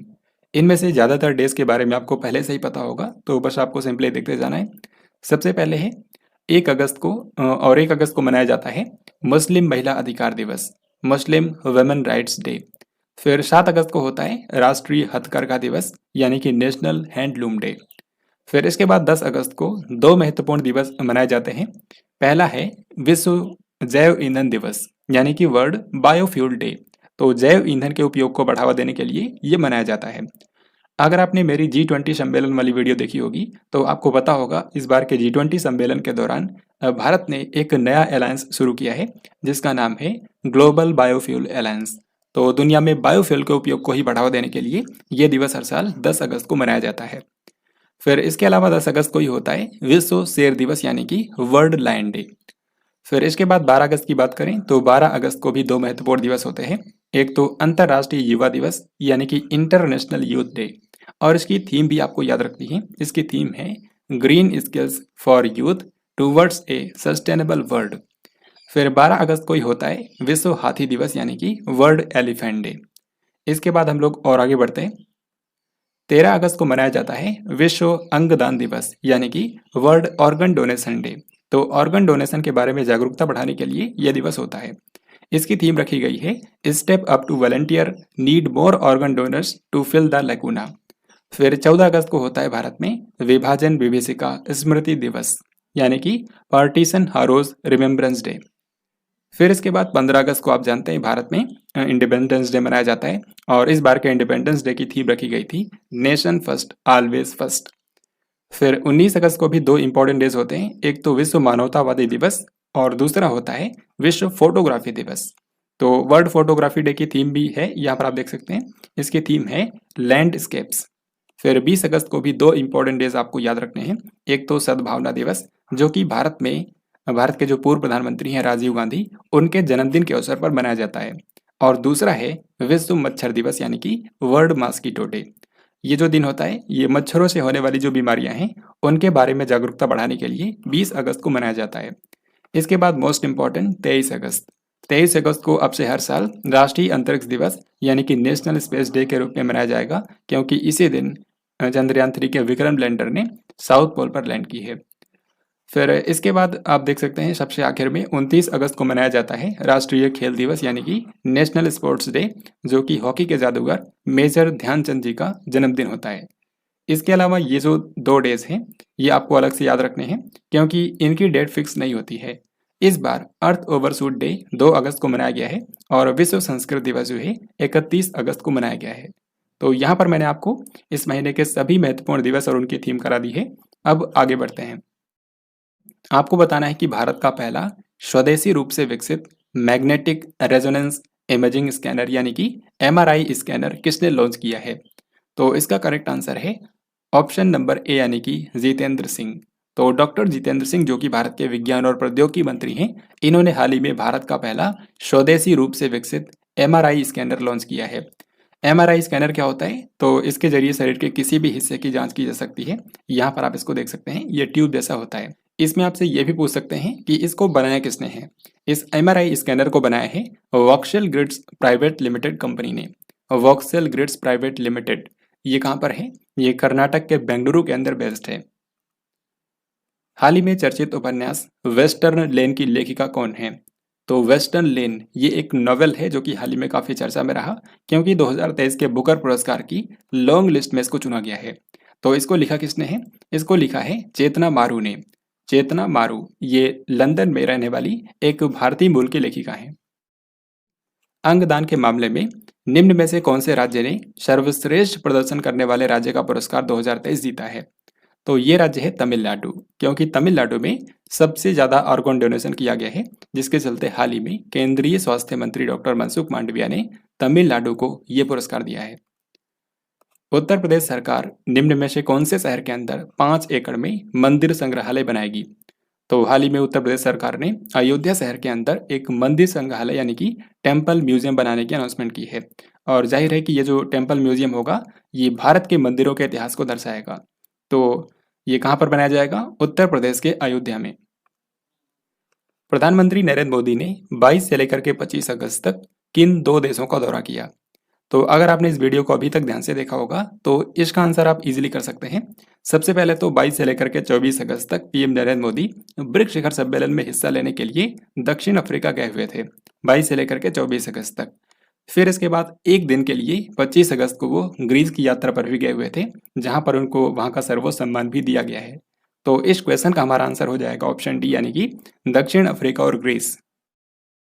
फिर ये क्वेश्चन स्पोर्ट्स से है और इसमें आपसे पूछा गया है कि निम्न में से कौन से देश ने पुरुष एशियाई चैंपियंस ट्रॉफी 2023 हॉकी टूर्नामेंट का खिताब जीत लिया है? तो पहले मैं आपको इस टूर्नामेंट के बारे में सारी इंपॉर्टेंट चीजें बताता हूँ, फिर हम लोग इस क्वेश्चन पर आएंगे और इस क्वेश्चन को करेंगे। तो देखिए, इस बार की जो पुरुष एशियाई चैंपियंस ट्रॉफी हुई है हॉकी के अंदर, ये विशेष इसलिए है क्योंकि इस बार इसका आयोजन भारत के अंदर किया गया है। तो भारत में तमिलनाडु की राजधानी चेन्नई के अंदर ये टूर्नामेंट आयोजित किया गया था और इसको भारत ने ही जीत लिया है। भारत ने इसको चौथी बार जीता है और इसने फाइनल में मलेशिया को हराया है। यहाँ पर आप इसका मैस्कट भी देख सकते हैं। इसका जो शुभंकर है उसका नाम है बॉम्बन, जो कि एक हाथी है। तो अब हम क्वेश्चन पर वापस आते हैं। यहाँ पर पूछा गया है कि किस कंट्री ने इस बार की पुरुष एशियाई चैंपियंस ट्रॉफी 2023 को जीता है?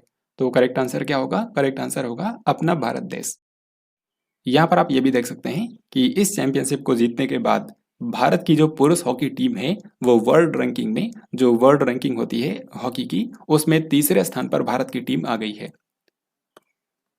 G20 महामारी कोष ने भारत की पशु स्वास्थ्य प्रणाली को मजबूत करने के लिए कितने बिलियन डॉलर के प्रस्ताव को मंजूरी दी है?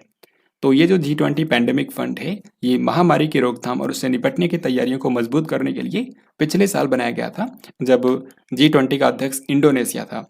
तो हाल ही में इस G20 महामारी कोष ने भारत की पशु स्वास्थ्य प्रणाली को मजबूत बनाने के लिए 25 बिलियन डॉलर के प्रस्ताव को मंजूरी दी है। तो इस क्वेश्चन का हमारा आंसर हो जाएगा ऑप्शन नंबर डी। फिर नेक्स्ट क्वेश्चन है, डीजी यात्रा सुविधा प्राप्त करने वाला पूर्वोत्तर भारत का पहला हवाई अड्डा कौन सा बन गया है? डीजी यात्रा फैसिलिटी जो है इसमें आप जानते हैं एयरपोर्ट्स के ऊपर फेस रिकॉग्निशन टेक्निक का इस्तेमाल किया जाता है, यानी कि चेहरा पहचान करने वाली तकनीक का इस्तेमाल किया जाता है, जिससे यात्रियों को आईडी और बोर्डिंग पास ले जाने की जरूरत नहीं पड़ती है। तो ये सुविधा अभी तक भारत के कई सारे बड़े जो एयरपोर्ट्स हैं उनमें शुरू हो चुकी है। और पूर्वोत्तर भारत का जो पहला एयरपोर्ट बना है जहाँ पर ये फैसिलिटी शुरू हुई है वो है गुवाहाटी एयरपोर्ट, जिसको लोकप्रिय गोपीनाथ बोरदोलोई एयरपोर्ट भी कहा जाता है। तो इस क्वेश्चन का आंसर हो जाएगा option number C. Next question में आपको बताना है कि अंतरराष्ट्रीय दृष्टिबाधित विश्व खेल 2023 में भारतीय महिला क्रिकेट टीम ने कौन सा पदक जीता है। तो हाल ही में दृष्टिबाधित एथलीटों के लिए सबसे बड़ा अंतर्राष्ट्रीय टूर्नामेंट आयोजित किया गया है और ये टूर्नामेंट हुआ था इंग्लैंड के बर्मिंघम में। कहाँ पर हुआ था? इंग्लैंड के बर्मिंघम में। तो इसमें भारतीय महिला दृष्टिबाधित क्रिकेट टीम ने गोल्ड मेडल जीता है। तो यहाँ पर हमारा आंसर होगा ऑप्शन ए। फाइनल में भारत की टीम ने ऑस्ट्रेलिया को हरा दिया था और स्वर्ण पदक अपने नाम किया था। निम्न में से कौन से राज्य की सरकार ने प्रवासी श्रमिकों के लिए अतिथि पोर्टल लॉन्च किया है। तो अतिथि पोर्टल का हाल ही में शुभारंभ किया है केरल की सरकार ने। ये जो पोर्टल है ये केरल राज्य के अंदर जो प्रवासी श्रमिक हैं यानी कि दूसरे राज्यों से आने वाले जो केरल में श्रमिक हैं उनकी पहचान के लिए लॉन्च किया गया है अतिथि पोर्टल। केरल में हाल ही में एक वायरस भी फैल रहा है जिसका नाम है नीपा वायरस। निम्न में से कौन से देश ने बाल्टिक सागर में ओशन शील्ड 2023 नामक नौसैनिक अभ्यास शुरू किया है। तो ओशन शील्ड 2023 जो है इसका आयोजन हाल ही में रूस कंट्री ने किया है। तो करेक्ट आंसर ऑप्शन बी यहाँ पर हो जाएगा। ये काफी बड़े लेवल पर बाल्टिक सागर में आयोजित किया गया था। इसमें रूस के 30 से भी ज्यादा सैन्य जहाज और 6000 से भी ज्यादा सैन्य कर्मी शामिल हुए थे। तो आपको याद रखना है इसको रूस ने बाल्टिक सागर में आयोजित किया है। हाल ही में भारतीय वायुसेना को किस कंट्री से spike NLOS anti tank guided मिसाइलें मिली हैं। तो ये मिसाइलें हाल ही में भारत को इसराइल से मिली हैं। तो यहाँ पर आंसर ऑप्शन सी होगा। आपको बता दूं कि इन मिसाइलों की खास बात यह है कि इनके जरिए पहाड़ी इलाकों में जो छुपे दुश्मन के ठिकाने होते हैं उनको भी आसानी से तबाह किया जा सकता है। इसकी जो रेंज है मारक क्षमता है 30 किलोमीटर है। रूस के येवगेनी प्रिगोजिन की एक विमान दुर्घटना में मौत हो गई। आपको बताना है कि ये किस निजी सैन्य कंपनी के प्रमुख थे। तो इसका करेक्ट आंसर है ऑप्शन ए यानी कि वैगनर ग्रुप। तो वैगनर ग्रुप जो है ये एक किराए की आर्मी है और इसी के प्रमुख थे येवगेनी प्रिगोजिन, जिनकी हाल ही में मॉस्को में एक विमान दुर्घटना में मौत हो गई है। आपने सुना होगा हाल ही में कुछ समय पहले इन्हीं के नेतृत्व में जो वैगनर ग्रुप है इसने रूस की सेना का विद्रोह किया था। तो अभी हाल ही में इनकी डेथ हो गई है। वर्ल्ड यूनिवर्सिटी गेम्स 2023 में भारत ने कुल कितने मेडल जीते हैं। तो सबसे पहले आपको बता दूं कि इस बार के जो वर्ल्ड यूनिवर्सिटी गेम्स हुए हैं इनका आयोजन किया गया था चीन के चेंगडू में। यहाँ पर आप इसके लोगो में भी देख सकते हैं चीन के चेंगडू में ये आयोजित हुआ है। तो इस चैंपियनशिप में भारत के खिलाड़ियों ने कुल 26 मेडल जीते हैं। तो यहाँ पर हमारा आंसर ऑप्शन डी हो जाएगा। इन 26 में से 11 तो गोल्ड मेडल ही है। यहाँ पर आप देख सकते हैं भारत ने कुल 26 मेडल जीते हैं और चीन के चेंगडू में इसका आयोजन किया गया था। बाकी इसमें इनका नाम याद रखिए, भारत के खिलाड़ी हैं ऐश्वर्य प्रताप सिंह तोमर। ये इस चैंपियनशिप में भारत के सबसे सफल खिलाड़ी थे क्योंकि इन्होंने कुल 4 मेडल जीते हैं।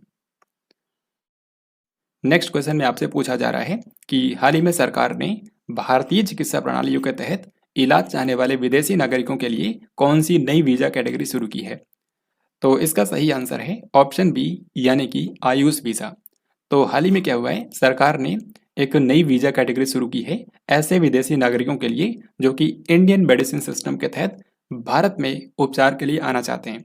तो उनके लिए आयुष वीजा नाम से एक नई कैटेगरी सरकार ने शुरू की है। हाल ही में भारत के प्रधानमंत्री नरेंद्र मोदी ने 12 अगस्त के दिन निम्न में से कौन से शहर में संत शिरोमणि गुरुदेव श्री रविदास जी स्मारक का शिलान्यास किया है। तो इसका आंसर है सागर, मध्य प्रदेश। मध्य प्रदेश के सागर में संत शिरोमणि गुरुदेव श्री रविदास जी के जीवन पर आधारित एक स्मारक बनाया जाएगा जिसका शिलान्यास किया है प्रधानमंत्री नरेंद्र मोदी ने।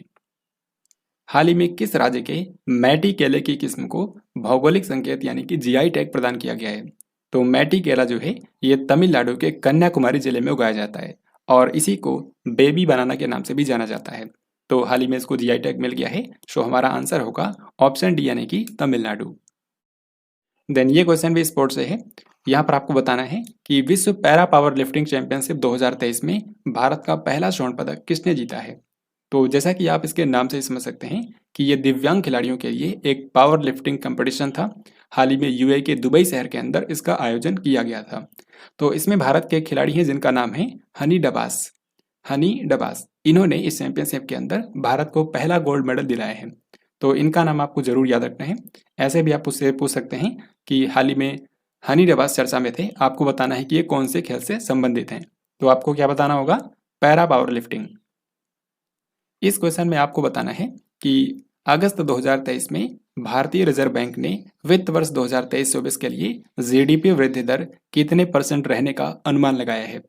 तो भारत की जो सेंट्रल बैंक है आरबीआई, उसका अनुमान है कि मौजूदा वित्त वर्ष में भारत की जीडीपी ग्रोथ रेट होगी 6.5%। तो यहाँ पर आंसर हो जाएगा ऑप्शन ए। निम्न में से किस भारतीय खिलाड़ी ने BWF विश्व चैंपियनशिप 2023 के पुरुष एकल में कांस्य पदक जीता है। तो इस बार जो बैडमिंटन के अंदर वर्ल्ड चैंपियनशिप हुई है, उसमें पुरुष एकल इवेंट में एक भारतीय खिलाड़ी ने कांस्य पदक जीता है, जिनका नाम है HS प्रणय। तो इस क्वेश्चन का आंसर होगा ऑप्शन बी। अब आइए इस बार की वर्ल्ड बैडमिंटन चैंपियनशिप के बारे में देख लेते हैं।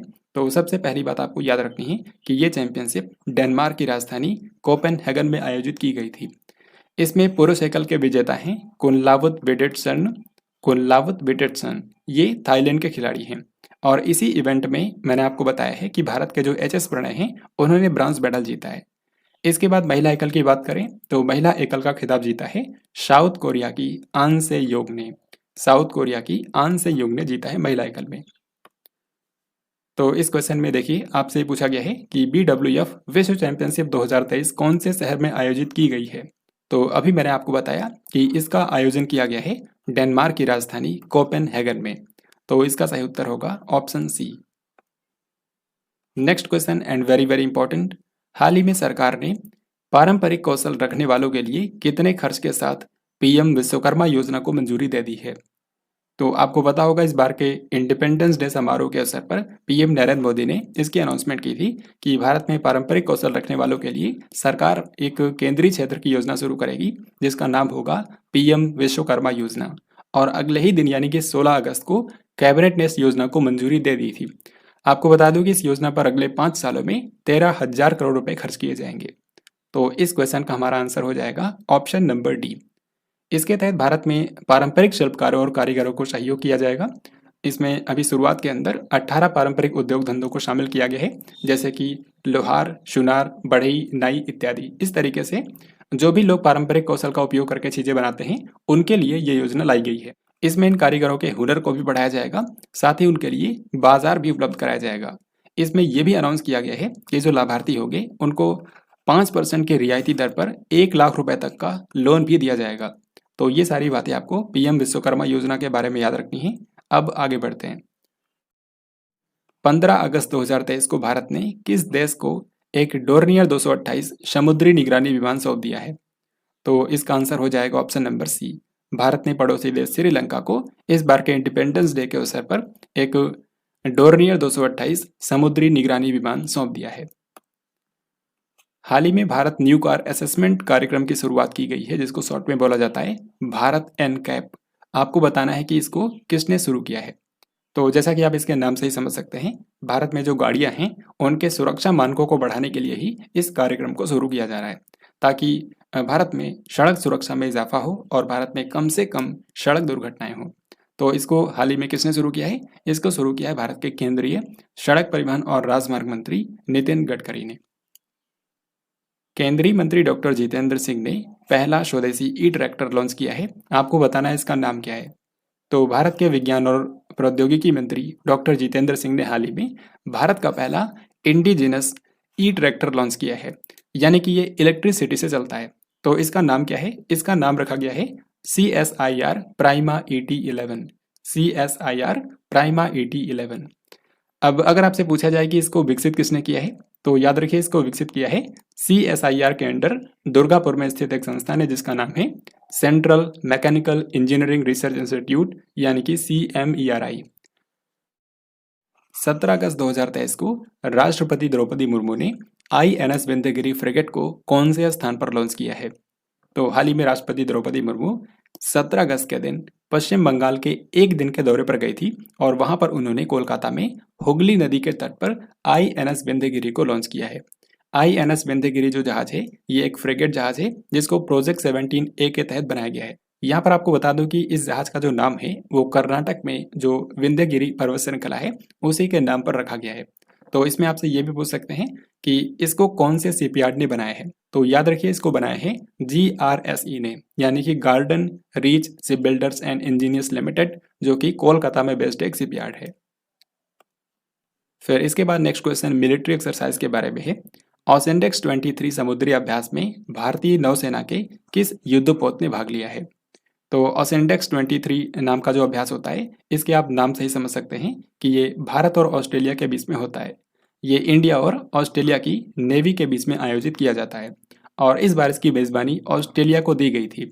तो इसी कारण से इसका आयोजन जो है वो ऑस्ट्रेलिया के सिडनी में किया गया है। ऑस्ट्रेलिया के सिडनी में ये आयोजित हुआ है। अब सवाल यहाँ पर यह है कि भारतीय नौसेना का कौन सा युद्धपोत इसमें गया था। तो इसमें दो युद्धपोत गए थे। एक का नाम है INS सह्याद्री और दूसरे का नाम है INS कोलकाता। यहाँ पर आपको याद आया होगा कि ये वही जहाज हैं जिनको मालाबार 23 अभ्यास के अंदर भी पार्टिसिपेट करने के लिए भेजा गया था। तो ऐसे आपको दोनों को याद रखना है। विश्व की पहली 100% एथेनॉल से चलने वाली कार किसने लॉन्च की है। तो दुनिया की पहली 100% एथेनॉल से चलने वाली कार हाल ही में लॉन्च की है भारत ने। तो यहाँ पर हमारा आंसर होगा ऑप्शन नंबर ए।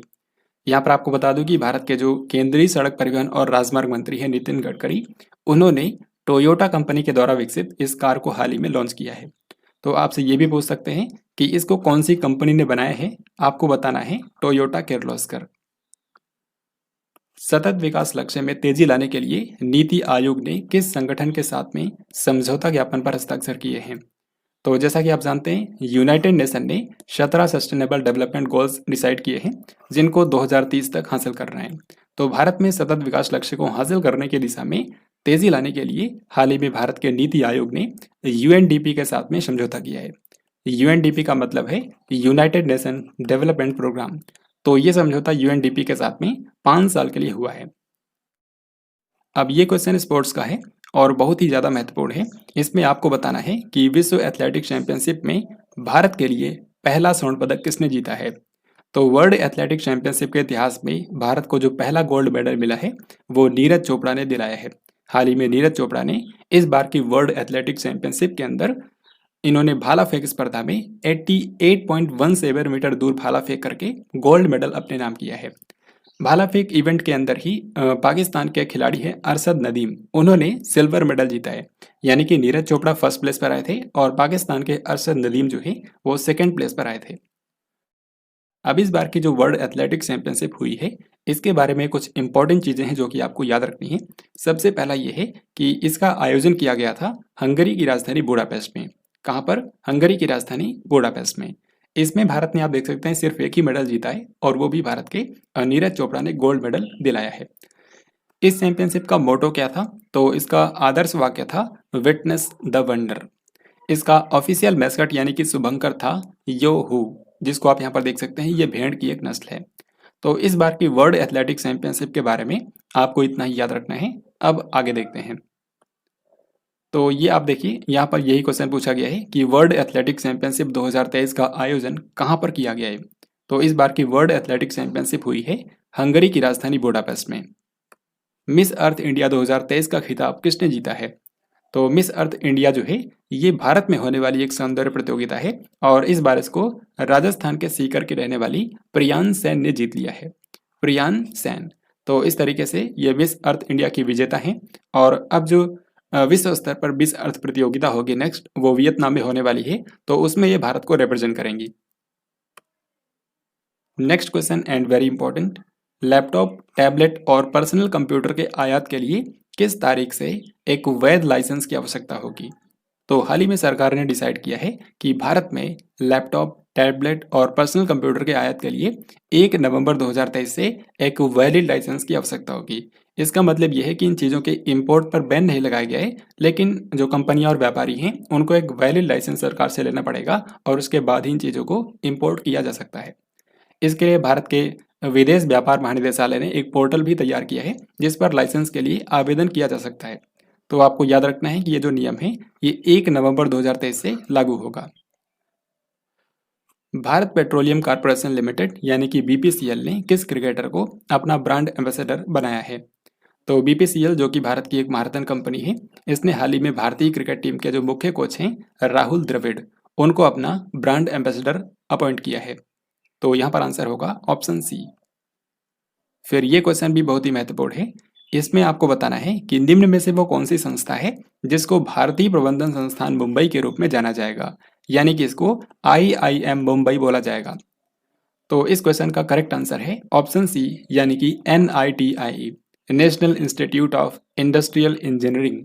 ये मुंबई के अंदर स्थित एक संस्था है और इसकी स्थापना हुई थी 1963 में। तो अब ये भारत का 21वां भारतीय प्रबंधन संस्थान बन गया है, जिसको IIM बोला जाता है, इंडियन इंस्टीट्यूट ऑफ मैनेजमेंट। हाल ही में भारत की संसद ने भारतीय प्रबंधन संस्थान विधेयक 2023 को पारित किया था और उसी के बाद इसको IIM संस्थान बनाया गया है। 22 अगस्त 2023 को थाईलैंड कंट्री के नए प्रधानमंत्री के रूप में किसने शपथ ली है? तो थाईलैंड जो कि दक्षिण पूर्व एशिया का एक देश है, यहाँ के हाल ही में नए प्रधानमंत्री बन गए हैं श्रेथा थाविसन। श्रेथा थाविसन यहाँ के नए प्राइम मिनिस्टर बन गए हैं। एशिया कप 2023 क्रिकेट टूर्नामेंट में भारतीय टीम का नेतृत्व कौन कर रहा है? तो इस बार जो क्रिकेट के अंदर एशिया कप हुआ है उसमें भारतीय टीम को लीड किया कप्तान रोहित शर्मा ने। तो यहाँ पर हमारा आंसर हो जाएगा ऑप्शन नंबर ए, और भारतीय टीम के उप कप्तान थे हार्दिक पांड्या। तो जैसा कि यहाँ पर आप देख सकते हैं, इस बार जो एशिया कप हुआ है ये इसका 16वां संस्करण था, जो कि 30 अगस्त से लेकर के 17 सितंबर तक आयोजित किया गया। इसमें आपको सबसे महत्वपूर्ण चीज़ याद रखनी है कि पाकिस्तान और श्रीलंका, इन दोनों कंट्रीज ने इसकी मेज़बानी की है, पाकिस्तान और श्रीलंका। वैसे जब मैं वीडियो रिकॉर्ड कर रहा हूँ तो ये टूर्नामेंट समाप्त भी हो चुका है और भारत ने इस टूर्नामेंट को जीत लिया है। तो इस बार भारत ने श्रीलंका को हरा करके 8वीं बार एशिया कप का खिताब जीता है। ये बात भी आपको याद रखनी है। हाल ही में इंडियन ऑयल ने अपने इंडेन एक्स्ट्रा तेज LPG ब्रांड के लिए निम्न में से किसे ब्रांड एम्बेसडर अपॉइंट किया है? तो इंडियन ऑयल कंपनी जो है इसने हाल ही में अपने इंडेन एक्स्ट्रा तेज LPG ब्रांड के लिए उसको प्रमोट करने के लिए एक भारत के मशहूर शेफ हैं संजीव कपूर, इनको ब्रांड एम्बेसडर बनाया है। तो यहाँ पर आंसर होगा option A, Sanjeev Kapoor. International Emmy award 2023 के लिए किस भारतीय अभिनेत्री को जूरी पैनल में शामिल किया गया है? तो इंटरनेशनल एमी अवार्ड जो होता है ये टेलीविजन के क्षेत्र में दिया जाता है। तो इस बार के इंटरनेशनल एमी अवार्ड के लिए जूरी पैनल में एक भारतीय अभिनेत्री को भी चुना गया है, जिनका नाम है राधिका मदान। राधिका मदान जो एक्ट्रेस हैं ये मेनली हिंदी फिल्मों में काम करती हैं। हाल ही में किस मंत्रालय ने 13 से लेकर के 15 अगस्त तक देश भर में हर घर तिरंगा अभियान आयोजित किया है? तो इसका आंसर आप सभी जानते हैं कि हर घर तिरंगा अभियान जो है ये हर साल भारत के संस्कृति मंत्रालय के द्वारा आयोजित किया जाता है, मिनिस्ट्री ऑफ कल्चर। तो यहाँ पर करेक्ट आंसर हो जाएगा ऑप्शन नंबर डी। तो फ्रेंड्स ये था आज का लास्ट क्वेश्चन। आई होप आपने इस वीडियो को ध्यान से देखा होगा। अब यहाँ पर इसी वीडियो पर आधारित आपके लिए 3 क्वेश्चन हैं जिनके आंसर आपको कमेंट बॉक्स में लिख करके बताने हैं। तो सबसे पहला क्वेश्चन ये है कि भारत का पहला 3D प्रिंटेड डाकघर कौन से शहर में खुला है? दूसरा क्वेश्चन है 15वां ब्रिक्स शिखर सम्मेलन 2023 कौन से शहर में आयोजित किया गया? और तीसरा सवाल है फीडे शतरंज विश्व कप 2023 का खिताब किसने जीता है? तो इन तीनों क्वेश्चंस के आंसर आपको कमेंट बॉक्स में लिख करके बताने हैं। और अगर आपने इस वीडियो को ध्यान से देखा होगा तो ये 3 क्वेश्चंस क्या, इस वीडियो के किसी भी क्वेश्चन का आंसर आप बहुत ही आसानी से कर पाएंगे। तो फाइनली हम लोगों ने आज की इस वीडियो के अंदर पूरे अगस्त महीने की कंप्लीट करंट अफेयर्स को बहुत ही बेहतरीन तरीके से कवर कर लिया है। अब आपको इस वीडियो को अपने एग्जाम से पहले 1 से 2 बार रिवाइज करना है और इसकी नोट्स भी आपको बनानी है, जो कि एग्जाम टाइम में आपको बहुत ही ज़्यादा हेल्प करेगा। हालांकि अगर आपके पास बहुत ही कम समय है और आप नोट्स नहीं बना सकते हैं तो आप drishtiiq.com वेबसाइट से प्रिंटेबल PDF डाउनलोड करके उसको आप प्रिंट भी करा सकते हैं। आई होप आपको आज का ये वीडियो पसंद आया होगा। अगर आपको ये वीडियो पसंद आया है तो इस वीडियो को लाइक करके अपने दोस्तों के साथ भी शेयर करें। और अगर आप इस चैनल पर पहली बार आए हैं तो इस चैनल को जरूर सब्सक्राइब कर लें, क्योंकि इस चैनल पर आपको आगे भी ऐसे ही करंट अफेयर्स के बेस्ट वीडियोस मिलने वाले हैं। तो ये तो अगस्त महीने की वीडियो थी। इसी तरीके से बाकी मंथ्स की वीडियोस भी चैनल पर मैंने डाल दी है। अभी लेफ्ट साइड में जो प्लेलिस्ट की लिंक आ रही है आप उस पर क्लिक करके इन वीडियोस को देख सकते हैं। इसी तरीके से G20 और चंद्रयान 3 जैसे जो स्पेशल टॉपिक्स हैं उन पर वीडियोस देखने के लिए राइट साइड वाली प्लेलिस्ट पर आप क्लिक करके देख सकते हैं। ये वीडियो आपको कैसा लगा कमेंट बॉक्स में अपना फीडबैक जरूर देना। और इसी तरीके से हम लोग फिर किसी अन्य वीडियो में मिलेंगे। तब तक के लिए जय हिंद, वंदे मातरम।